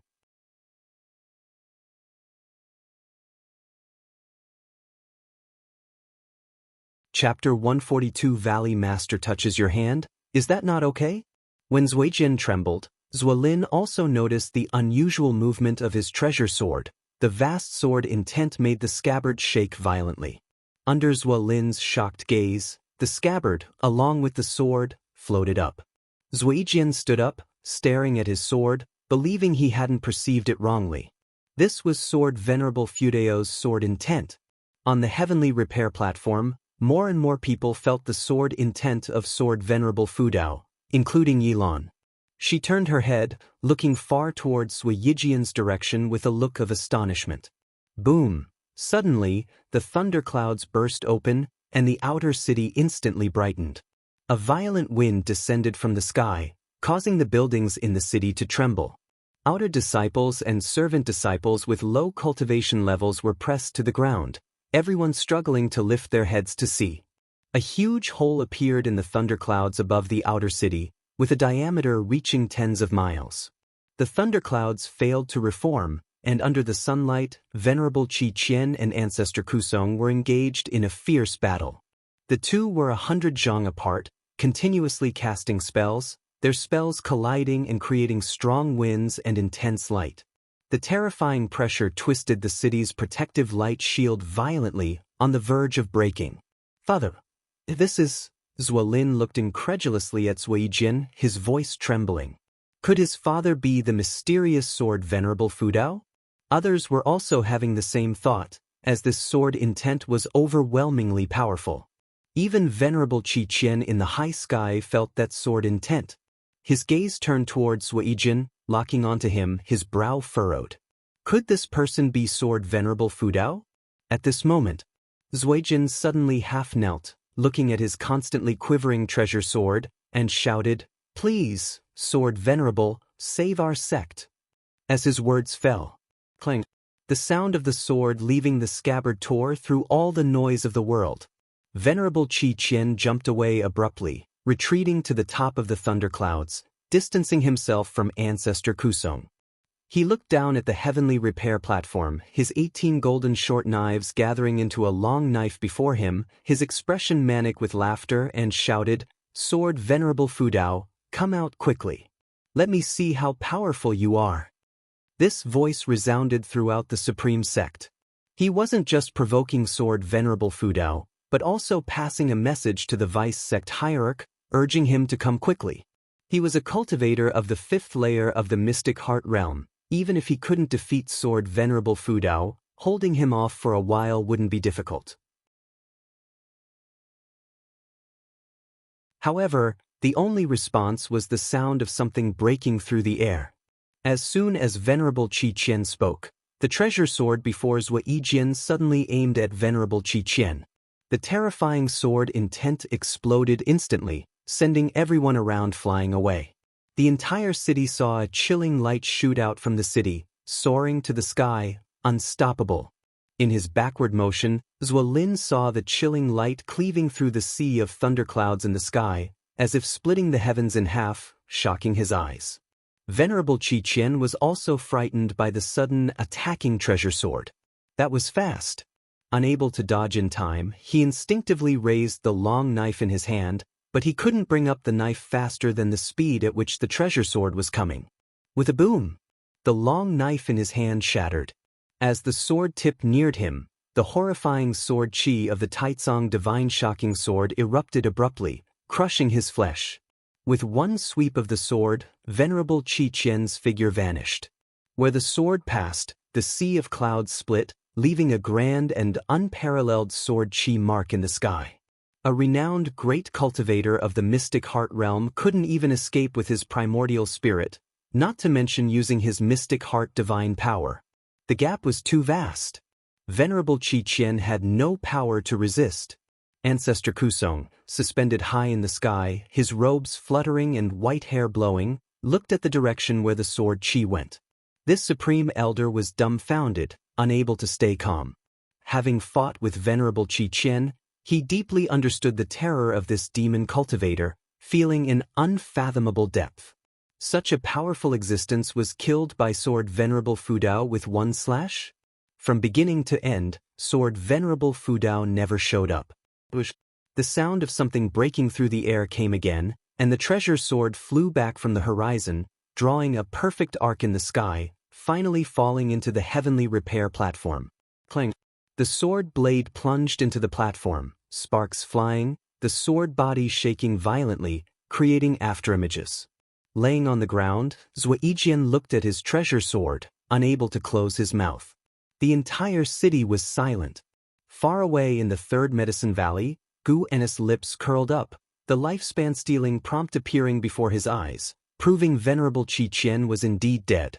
Gu turned his head towards the main city of the sect, where the battle was still ongoing, but he had no intention to intervene. He had already acted twice today. One more, thrice makes it noteworthy. The supreme sect also needed its tribulation crossing. Soon, thunderous cheers erupted in the outer city. Even the servant disciples in the 3rd Medicine Valley could hear it. Though they couldn't make out what was being shouted, they were all very nervous.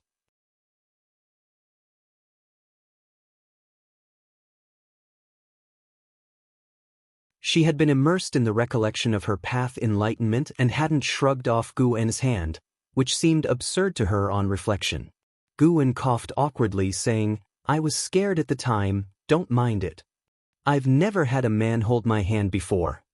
Lu Lingjun said, staring at Gu En, "Haha. Do you think I believe that? Living for 2,000 years, trying to play ghost stories with me?" Gu En's face turned stern. He said seriously, "What? The Valley Master can't feel your hand?" He had saved her 100 years of detours. What was holding her hand worth? Lu Lingjun smiled, her smile carrying deeper implications. She said, "All right, from now on, you are mine then." She didn't wait for Gu En's reply and turned to leave. Gu En froze briefly, quickly catching up, saying, "Ms. Lu, I was joking, don't take it to heart. After a while, I will talk to the sect leader and have him transfer you out." Too late. Lu Lingjun pushed Gu En aside, continuing forward. Gu En said to himself, This was bad, he got tricked. By the way, I plan to cross the tribulation above the Medicine Valley, what do you think?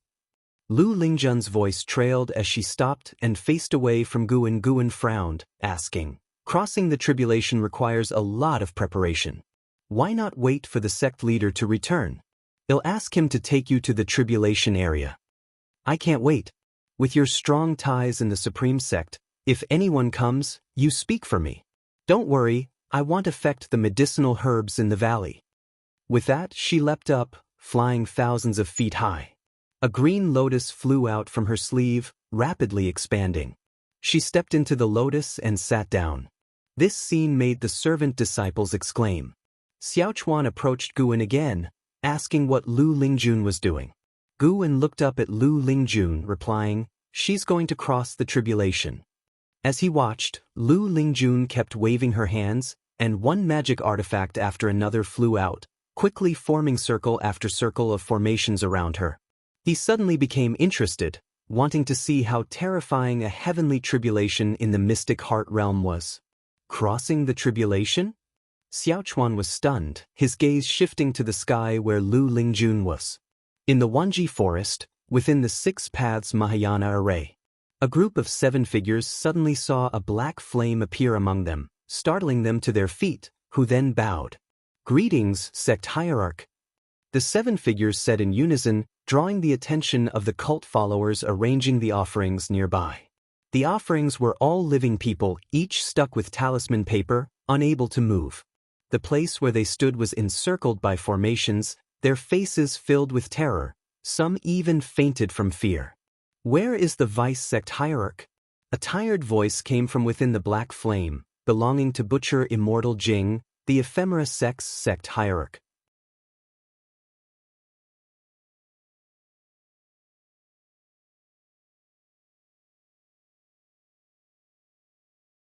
Chapter 143. Are you really Panin?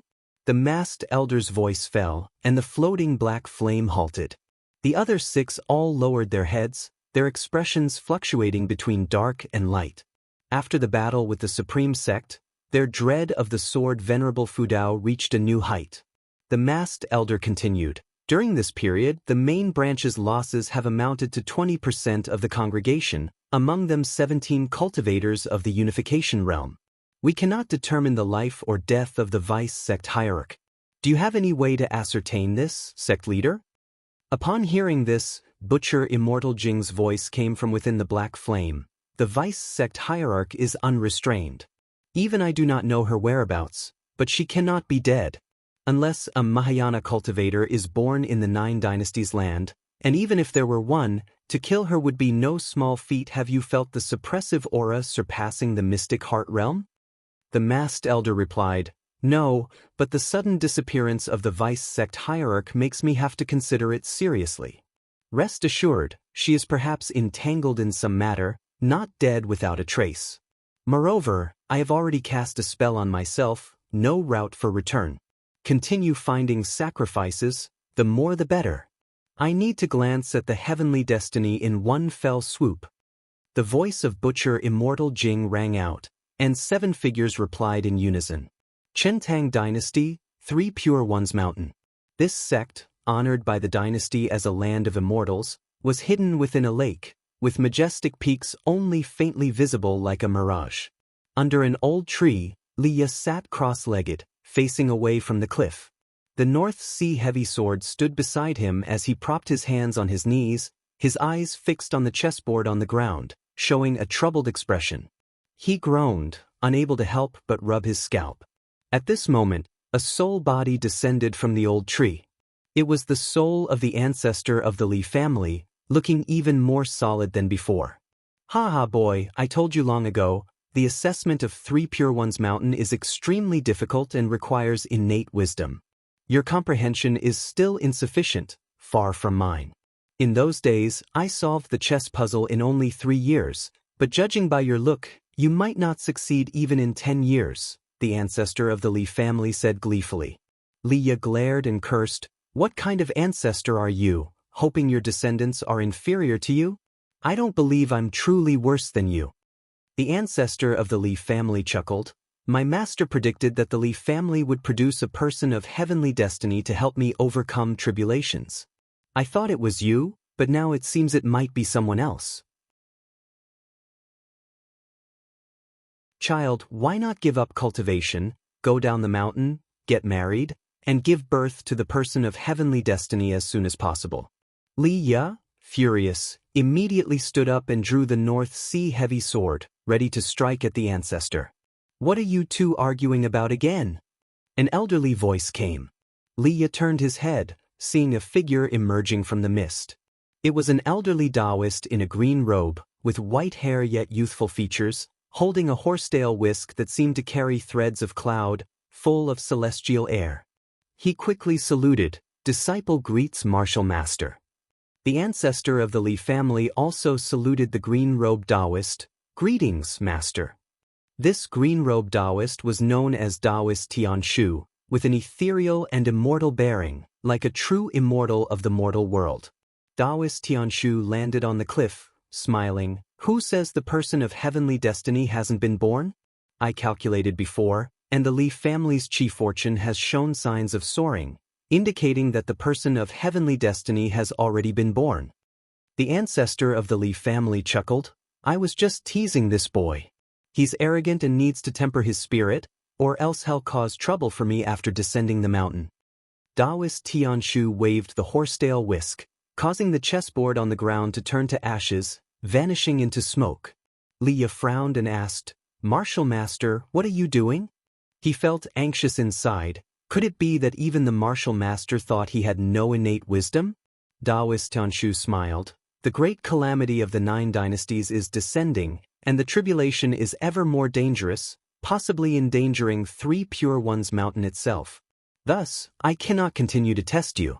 All 3 branches of 3 Pure Ones Mountain must descend the mountain to save the world. Before leaving, I will teach you a divine skill to protect the mountain. If 3 Pure Ones Mountain perishes, I hope you can pass on the 3 Pure Ones Daoist tradition. Descend the mountain." Li Ya and the ancestor of the Li family's expressions changed simultaneously. "Please teach me, martial master, I also want to join the fight." Li Ya immediately said. Daoist Tianshu shook his head. "Your cultivation level is too low to affect this tribulation. If we fail, there are others in the mountain who will take you away from the land of the 9 dynasties to live in another world far away. This continent belongs to the demon clan. Our sex standing here for so many years has already reached the heavenly destinies year." He stroked his beard and smiled, looking like one who has seen through worldly matters, without a trace of worry on his face. "But, no buts, be obedient." Li Ya hesitated, his face full of inner struggle. Daoist Tianshu smiled and asked, "Do you have someone you can't let go of?" The ancestor of the Li family teased, "He's concerned about his junior brother Gu." Daoist Tianshu, upon hearing this, gently said, "In life, being able to control your destiny is transcendence. Human actions determine fate, do not force it." Li Ya remained silent. Supreme Sect, 3rd Medicine Valley. The world was dim, and disciples gathered in the valley, looking up at the spectacular sight in the sky, Guan among them.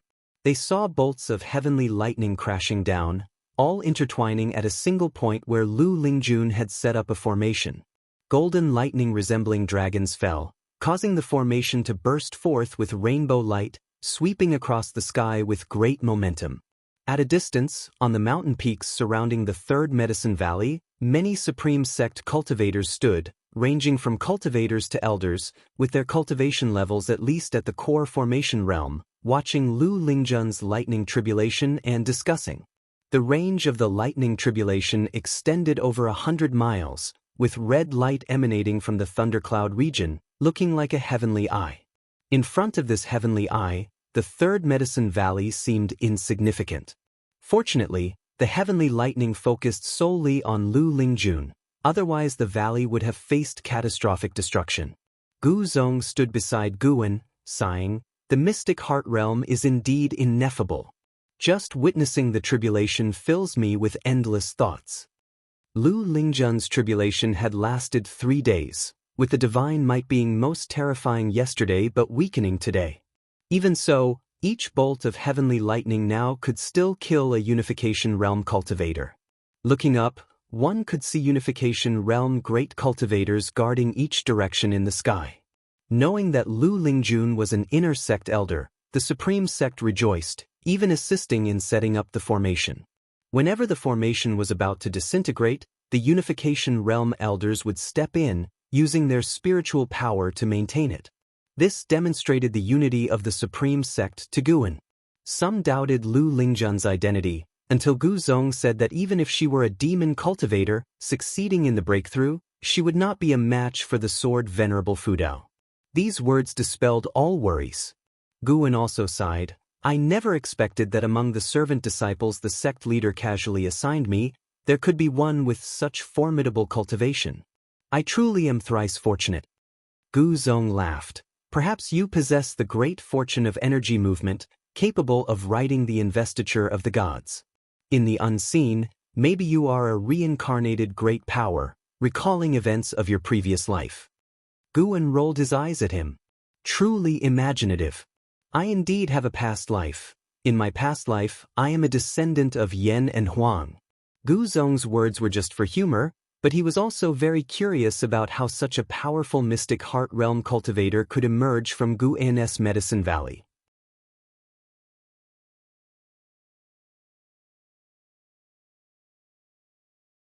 Lu Lingjun finally broke free from their compliments and flew towards the Medicine Valley, coincidentally seeing Gu and being pestered by Shenzhen. Upon seeing Lu Lingjun descend, Shenzhen immediately stored her painting paper into her storage bag. Lu Lingjun landed in front of them, looking at Shenzhen. Were you painting my tribulation crossing earlier? Guan quickly said, This is the holy daughter of the Daoist sect, Shenzhen. She meant no offense, she was in awe of your strength. The emphasis was on the Daoist sect. Seeing Shenzhen standing close to Guan, Lu Lingjun frowned and said, Miss Shen, please maintain a gentleman's distance from Guan in the future. Shenzhen asked in surprise, Why? Could it be a great cultivator like you has? Lu Lingjun did not answer, just quietly looked at her. Haven't you heard of the name Guan? Shenzhen asked curiously. Guan immediately said, It's all your fault, writing that lousy book in my name, tarnishing my reputation. Lu Lingjun had already read the Supreme Secret records and suspected him, so he spoke first to clarify. Shenzhen wasn't angry, laughing, tarnishing your reputation? Didn't you benefit from it? Lu Lingjun's gaze towards Guan turned peculiar, sensing she was criticizing his greed. At this moment, Shenzhen added, Senior, Guan is not simple. He is the author of the Investiture of the Gods, Pan.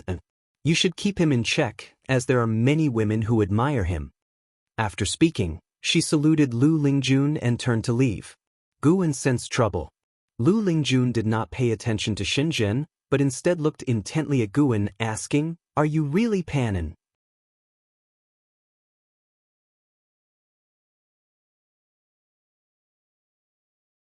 Chapter 144 Prepare for the Arrival of the Immortal.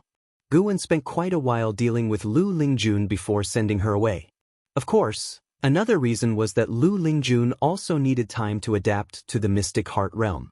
He felt uneasy, knowing that Lu Lingjun, who knew his true identity as Pan and might entangle him even more. He remembered that Lu Lingjun loved reading Investiture of the Gods when she had nothing else to do. In the days that followed, Lu Lingjun's name spread throughout the Supreme Sect, invigorating all the disciples.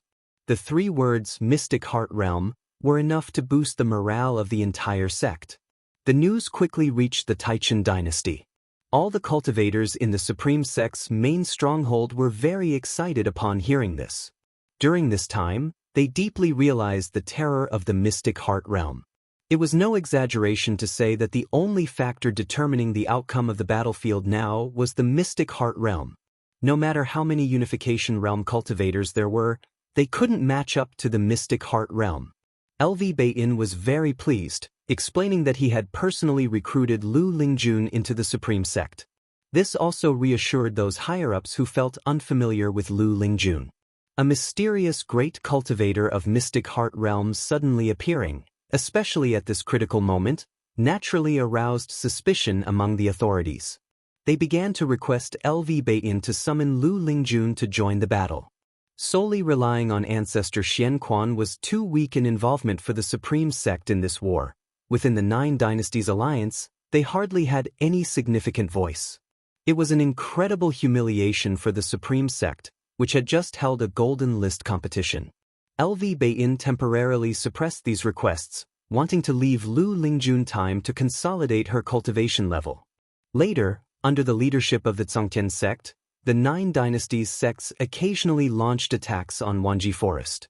Great cultivators charged in, middle-level cultivators tried to rescue captured prisoners, and lower-level cultivators handled supply and logistics tasks.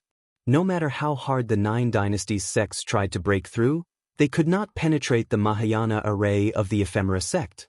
News kept spreading, making more and more people in the world realize that the great calamity of the Nine Dynasties had arrived, a crisis that concerned all of humanity.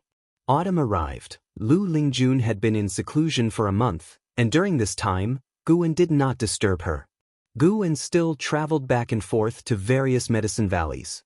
Now, Nianchu Cave had also entered a smooth track, and Tian Yaoer did things more and more to his satisfaction. He hadn't gone to Nianchu Cave for 6 days. On this day, Gu Zong came to visit Guwen. He asked Guwen to convey to Lu Lingjun that she should head to Wanji Forest to provide support as soon as she came out of seclusion. Guwen agreed. The battlefield in Wanji Forest was becoming even more severe. Using his divine sense, Guwen saw that Wanji Forest was still in the midst of a great battle. Tens of thousands of cultivators were arrayed in every direction, shaking the heavens and the earth, causing the entire Taichen dynasty's spiritual energy to surge toward Wanji Forest. It was extremely tragic. Guwen watched for a while before withdrawing his divine sense. The number of sacrificial offerings continued to increase, most likely prepared for that Mahayana cultivator. The death of Fairy by Xia didn't seem to have affected that Mahayana cultivator's plan. Guwen continued his inspection of the third medicine valley. Until evening, Lu Lingjun walked out of her courtyard and came to the pavilion to visit Guwen. Guwen conveyed Gu Zong's request. It was up to Lu Lingjun to decide whether to go or not. As a mystic heart realm cultivator, no one could control her. I heard about it earlier. I will depart shortly. Lu Lingjun nodded, her expression cold and aloof, perhaps revealing her true self. She was the strongest cultivator in the lower realm.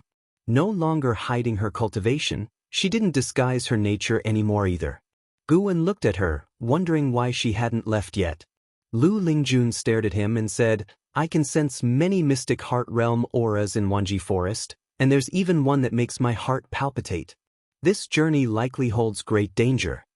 Her eyes were beautiful yet deeply profound from years of experience, fixing on Guwen in a way that made him inexplicably guilty. Guwen responded, do what you can. If you can't turn the tide, then protect yourself. Lu Lingjun smiled and said, naturally, I won't sacrifice myself for the supreme sect. However, I am about to join such a dangerous war. Do you have anything you want to say to me? Guwen cleared his throat and said seriously, Ms. Lu, the previous time I held your hand was unintentional. Don't overthink it. As for matters of love, they can't be decided lightly. Two people need mutual affection to commit for life, not just a brief touch. And, to be honest with you, I didn't write Investiture of the Gods. I just heard it from a Daoist named Su Zhonglin. Lu Lingjun laughed and said, if it was really someone else, how could you bask in this false reputation for decades? Guwen was at a loss for words. He couldn't exactly say the original author wasn't from this world. Actually, it doesn't matter whether you wrote Investiture of the Gods. After being with you for so many years, I know your nature is indeed good. Although greedy, it was always consensual. You always treat people politely, neither humble to those above nor arrogant to those below. Lu Lingjun began to praise Guwen, making him feel a bit euphoric. Was I really this good? Lu Lingjun turned her tone and said, you are excellent in every aspect except your cultivation level. If you want to be my Daoist friend, First cultivate to the void-crossing realm. Before that, I will keep an eye on you. Once you reach the void-crossing realm, I have an untested cultivation technique we can practice together. Practice together? Guwen suddenly thought of some scenes in the Supreme Secret Records, and a surge of heat rose in his heart. Something's off. Trying to destroy my Daoist heart? Guwen looked at Lu Lingjun again, feeling that her smile was so sinister. A 2,000-year-old woman wanting to lure this 70-year-old youngster? Then you better give up. I won't reach the void-crossing realm for the rest of my life, Guwen said seriously. Lu Lingjun smiled, then stood up. She placed her right hand on the table, leaving a ring set with red jade, and said, "This is the double heart ring. Refine it, and I can detect if you're in danger and might save your life." Without waiting for Guwen to respond, she disappeared from the room. Guwen looked at the double heart ring on the table, silent. He couldn't help but glance at the Qinghong sword also on the table, feeling a sense of déjà vu. Damn heavenly Dao, why arrange for one woman after another to like him? Afraid he'll keep hiding? One night passed. The next day at noon, Guwen arrived at Tianya Valley.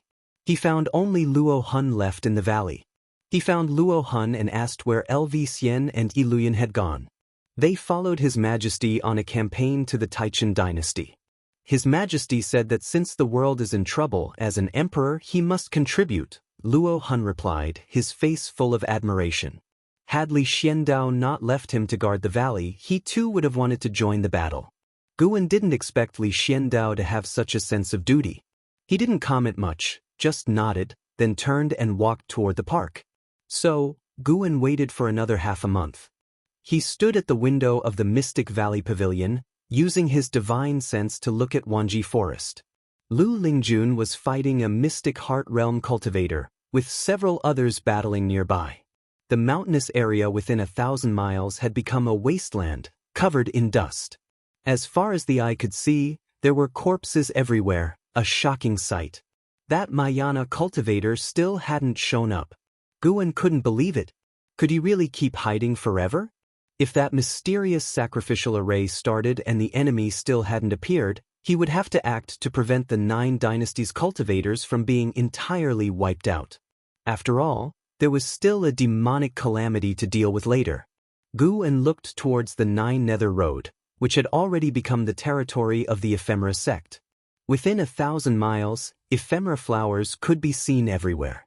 Once the Ephemera sect's hierarch was dealt with, those flowers could be harvested. This time, the Ephemera sect must be eradicated to prevent any future resurgence. Wanji Forest, within the Mahayana array. 7 authorities of the Ephemera sect opened their eyes simultaneously, their gazes fierce.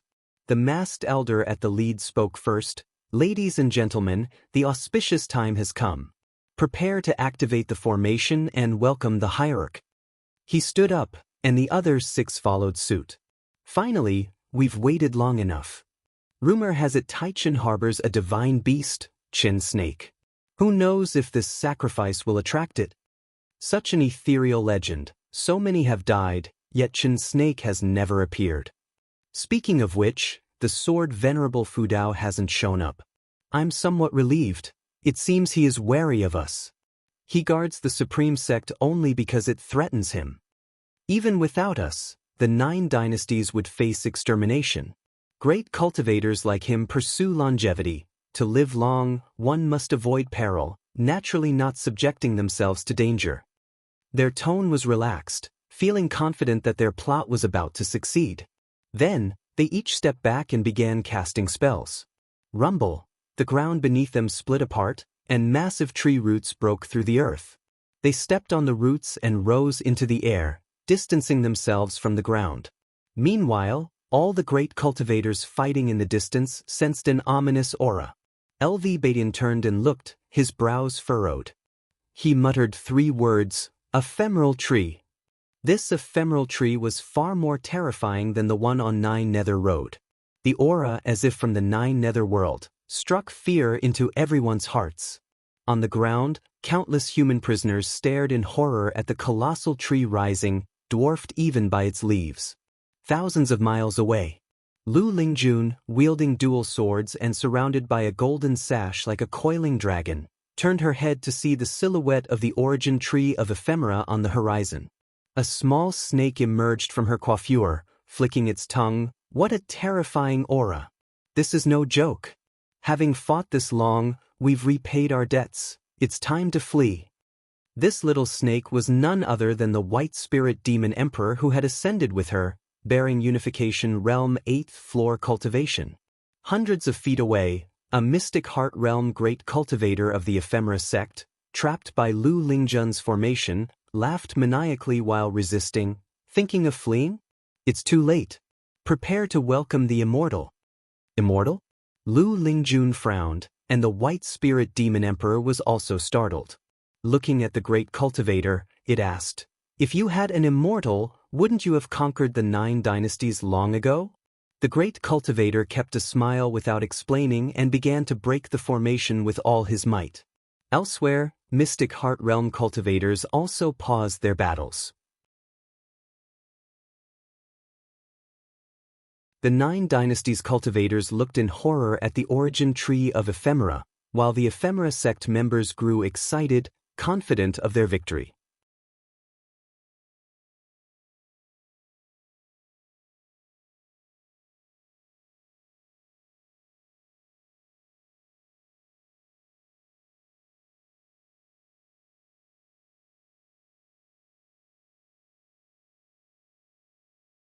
Path of Returning Primordial Spirit, Unleash. Sage Xianmiao immediately got up and rushed toward Wanji Forest at full speed, bursting into the speed of the divinity transformation realm, disappearing on the horizon in the blink of an eye. Boom, boom, boom. Deafening explosions erupted from all directions around the Mahayana array. 7 of the ephemera sect stood before the origin tree of ephemera, standing shoulder to shoulder, half kneeling in the air. Following their gaze, a black crack appeared on the forehead of the human face on the ephemera tree, with black flames surging, as if something terrifying was about to step out. Looking down at the feet of the captives on the ground, the runic marks emitted a blood-red light, densely packed, forming a beautiful yet tragic array of light. The Mahayana array was activating. The formation's terrifying pressure stimulated the hearts of the 9 dynasties cultivators on the edge of Wanji Forest. The cultivators of the 9 dynasties had gone mad, charging forward relentlessly, with cultivators falling to death every moment. Lu Lingjun fought fiercely, but she could never break through the defensive line formed by dozens of mystic heart realm great cultivators. The heavens darkened, thunderclouds rolled, lightning flashed and thunder roared, as if the heavens themselves were weeping. A giant claw suddenly stretched out from the thunderclouds, grasping the branches of the origin tree of ephemera, trying to uproot it. The tree trembled violently in response. Insolence! The 7 of the ephemera sect shouted in unison, attacking together. Their divine skills exploded, forcing the giant claw back. Immediately afterward, a colossal red snake descended from the sky. This red snake had double claws and a human-like face. From a distance, it looked like a woman's face covered in rouge, with disheveled hair, appearing terrifying in the darkened world. The snake's body was hundreds of feet thick and its length unknown. "It's Artachan's divine beast, Chen Snake." A cultivator shouted in surprise, greatly boosting the morale of the 9 dynasties cultivators. Chen Snake's aura was ancient and vast, far exceeding the usual mystic heart realm. Its appearance brought strong hope to the 9 dynasties. Chen Snake opened its bloody mouth, spewing molten lava like a torrent, sweeping towards the ephemera tree. At that moment, a blood-red light shot out from the black crack on the forehead of the human face on the ephemera tree, overpowering the rolling lava, crossing hundreds of miles, piercing through Chen Snake's throat. Scalding blood sprayed, echoing like the roar of an elephant throughout the heavens. Chen Snake fell, raising thousands of feet of dust, causing the ground to shake violently. An overwhelming pressure, far surpassing the mystic heart realm, enveloped the entire Taichin dynasty. An ancient species dares to call itself a divine beast.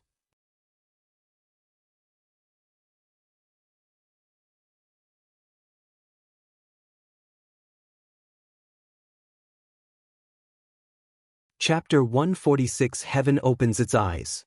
The Power of Heaven and Earth. What realm is this?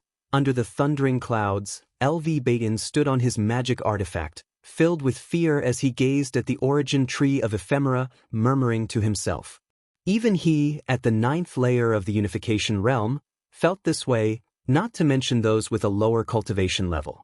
The Supreme Sect disciples below felt as if they were being crushed by 1,000 weights.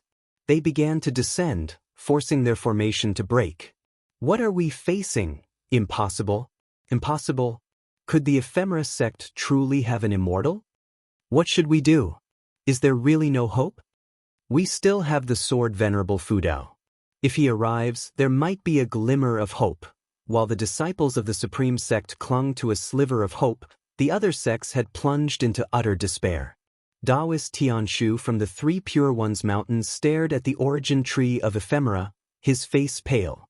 No matter how he calculated, he couldn't see any chance of hope. No escape from this calamity. Daoist Tianshu murmured to himself, the righteous aura around him beginning to dissipate. As the terrifying aura of Butcher Immortal Jing enveloped the Taichen dynasty, the morale of the cultivators of the 9 dynasties instantly collapsed. Yet some refused to give up. Great cultivators of the mystic heart realm from the Zhangqian sect continued to fight with their lives, displaying the leadership spirit of the 9 dynasties' alliance hierarch. And Hao and Wu Ju sped through the air. Their cultivation levels were low, and at the moment, no one stopped them. They swiftly flew into the Wanji forest, intending to rescue those who had become sacrifices. However, as soon as they landed, strands of bloody aura quickly entangled their feet. Before they could react, the runes beneath them burst forth with dazzling blood light, spreading rapidly and sweeping across the Taichen dynasty at an astonishing speed. Every living being within the dynasty's borders, including the great cultivators in the air, was immobilized. Even those great cultivators of the mystic heart realm were suppressed. Though they could still move, their actions were as slow as drifting leaves, making those who wanted to escape feel utterly hopeless. They suddenly felt that the Taichen dynasty was boundless. On a cliff, Li Xiandao, LV Xian Iluyan, and a group of imposing cultivators were all pinned where they stood. What is this? A cultivator looked at the mysterious bloodline wrapping around his legs, shouting in terror. He tried to struggle but couldn't break free.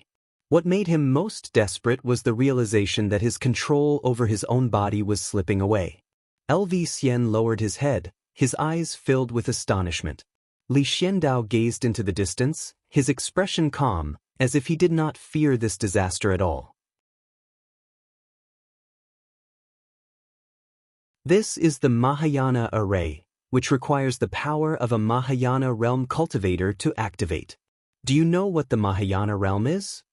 Butcher Immortal Jing's voice rang out, chilling the heavens and earth. Li Zuando's eyes began to flicker upon hearing this. Meanwhile, Lu Lingjun was in the air, similarly ensnared by the mysterious bloodlines that had appeared out of nowhere and were impossible to defend against. Beneath her, the white spirit demon emperor wailed, "We're doomed!" Lu Lingjun looked at the origin tree of ephemera and saw a figure stepping out from the black fissure within the tree. It was Butcher Immortal Jing. His black robe flared violently, the cuffs and hems tattered, making his attire resemble black flames. His face, pale as death, broke into a sinister smile, looking down upon the world below. 2 vivid marks of evil ghosts on his forehead seemed ready to leap out. Rumble, the ground trembled fiercely, and a blood-colored barrier rose from the Wanji forest, making the sparse trees seem like insignificant weeds. More and more cultivators of the ephemera sect descended, kneeling on the ground, zealously gazing at him. Sword Venerable Fudao of the Supreme Sect, why don't you show yourself? Daoist of Immortality from the Three Pure Ones Mountain, where are you chanting your scriptures? Didn't someone from the Zhangqian sect boast that it wouldn't be difficult to flatten the ephemera sect? Why don't you show yourself? If you don't come, millions of lives will be cast into the 6 paths, aiding me in becoming immortal. Butcher Immortal Jing's voice echoed again and again, extinguishing the hope in the hearts of the 9 dynasties' cultivators. More and more people fell into despair. In his blood-red eyes, the reflection of ephemeral flowers appeared as the human face on the origin tree of ephemera opened its mouth, spitting out a giant ephemeral flower that flew to his feet, carrying him upward. As he ascended, everyone within the Taichen dynasty felt their vitality being drained, further deepening their despair. Far in the Mystic Valley, Guwen felt a chill in his heart. This guy's aura is so strong. It feels like his realm is almost comparable to the 9th layer of the Mahayana realm. Fortunately, I broke through ahead of time, and even to the 9th layer of the Nirvana realm. Guwen locked his divine sense onto Sage Xianmiao. With Guwen's mana enhancing him, Sage Xianmiao's speed far surpassed before, and he was already nearing the Taichen dynasty. Sage Xianmiao also heard Butcher Immortal Jing's voice, feeling an urgency he had never felt before. He had never thought his speed could be so slow. Mountain God. It's too late. Sage Xianmiao roared in his heart, tightly gripping the mountain god's wooden figure, his arm trembling. If it's too late, then throw it out. Gu An's voice reached his ears. Upon hearing this, he immediately hurled the wooden figure forward.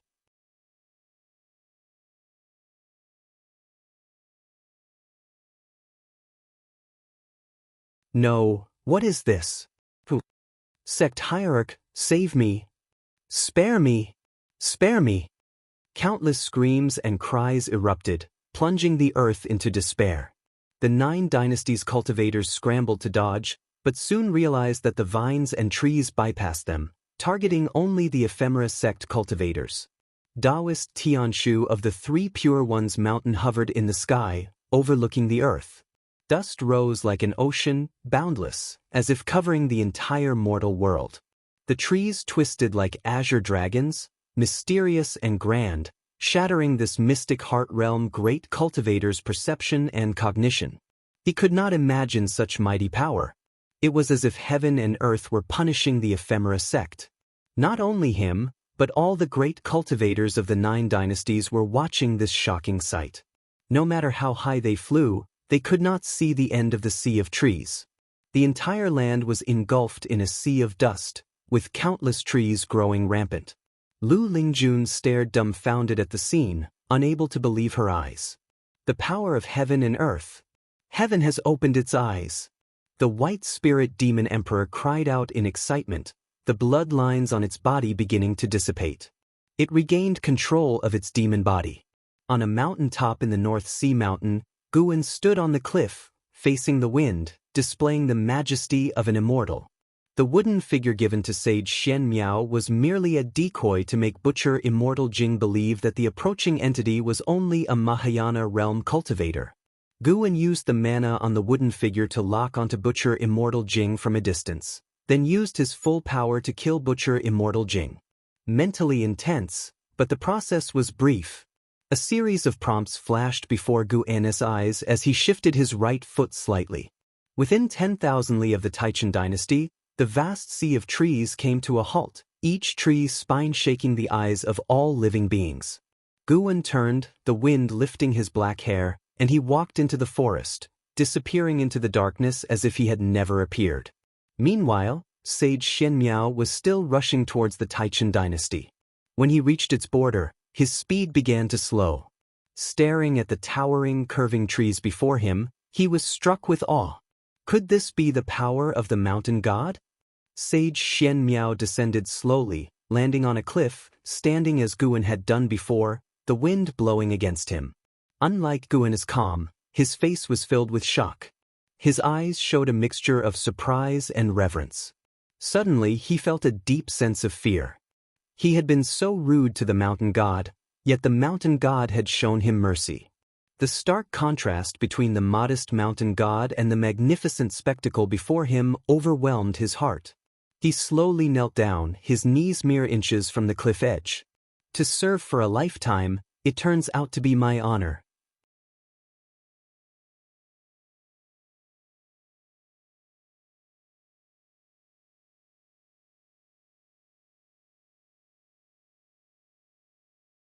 What do you know? Sage Xianmiao took a deep breath and looked at the hierarchs, saying, the one who annihilated the ephemera sect was the mountain god. The mountain god hides deep in the mountains, hard to trace. I was fortunate to have encountered it.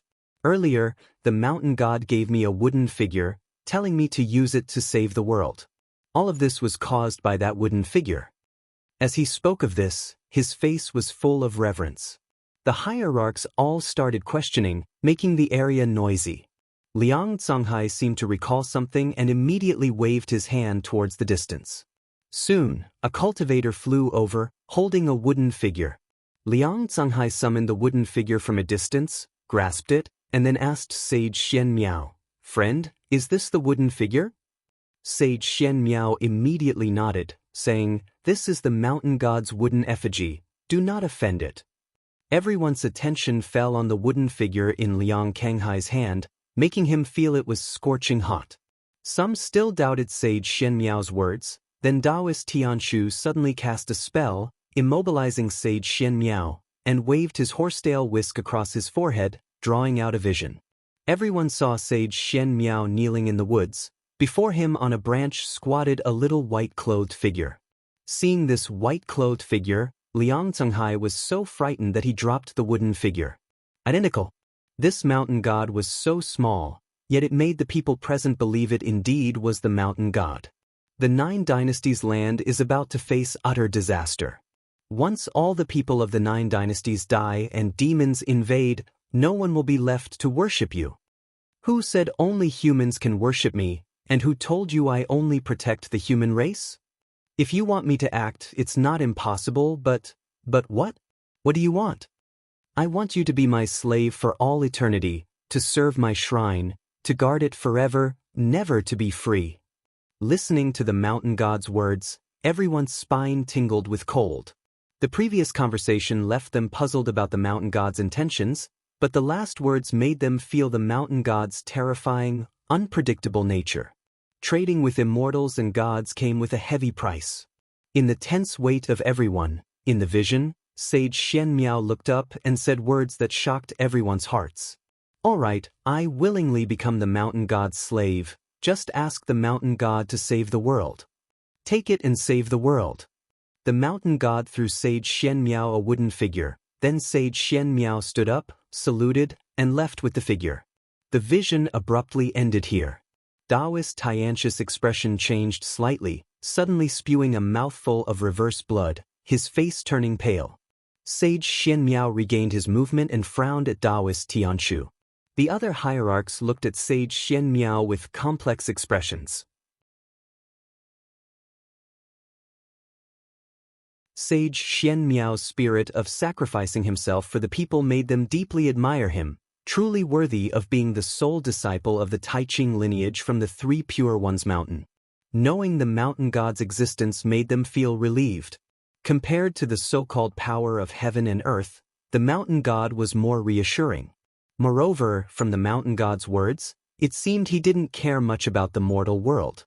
The mountain god cannot be inferred or speculated. Supported by his fellow disciples, Daoist Tianshu said these words. Liang Zhonghai took a deep breath and said, "Everyone, we must not offend the mountain god, to avoid bringing great disaster to the 9 dynasties' land, but we must also remember the mountain god's merit. Everyone should recall the mountain god's image, and after returning, erect statues and shrines in their sects, and spread the mountain god's virtue across the land." These words were immediately agreed upon by all the hierarchs. Sage Xianmiao walked up to Liang Zhonghai and grasped the wooden figure that floated in the air. He turned to the people of the 3 Pure Ones mountain, raised his hand in salute, and said, "Elders and uncles, tell my master after you return that I am no longer the Taiching heir of the 3 Pure Ones mountain, and I will not be returning. Please, forgive my waywardness." Daoist Tianshu and the other Taoists of the 3 Pure Ones mountain all sighed but did not stop him. A person without faith cannot stand. Serving the mountain god may not necessarily be a punishment. Xianmiao, no matter what happens in the 3 Pure Ones mountain in the future, you must not disobey the mountain god's will, understand? Daoist Tianshu said earnestly. Sage Xianmiao nodded, then turned and left. Some of the hierarchs' eyes flashed with hesitation about whether to send someone to follow Sage Xianmiao, but looking at the terrifying scene around them, they ultimately gave up. At least for now, it's better not to provoke the mountain god. In the distance, Lu Lingjun stood on a giant tree. The white spirit demon emperor shrunk and coiled on her shoulder. Mountain god, as expected of the great heavenly spirit land, there truly are immortals. The white spirit demon emperor said excitedly. They had seen the hierarch's discussion from afar and even saw the vision that Daoist Tianshu projected. Not only them, but the mystic heart realm cultivators of various sects were also watching and had witnessed the previous scenes. The existence of the mountain god shook the understanding of the mystic heart realm cultivators. Lu Lingjun was recalling the little white-clothed figure in the vision. In the mystic valley, within a pavilion, Guwen was in a pleasant mood. This intervention had earned him 1,270,000 years of lifespan.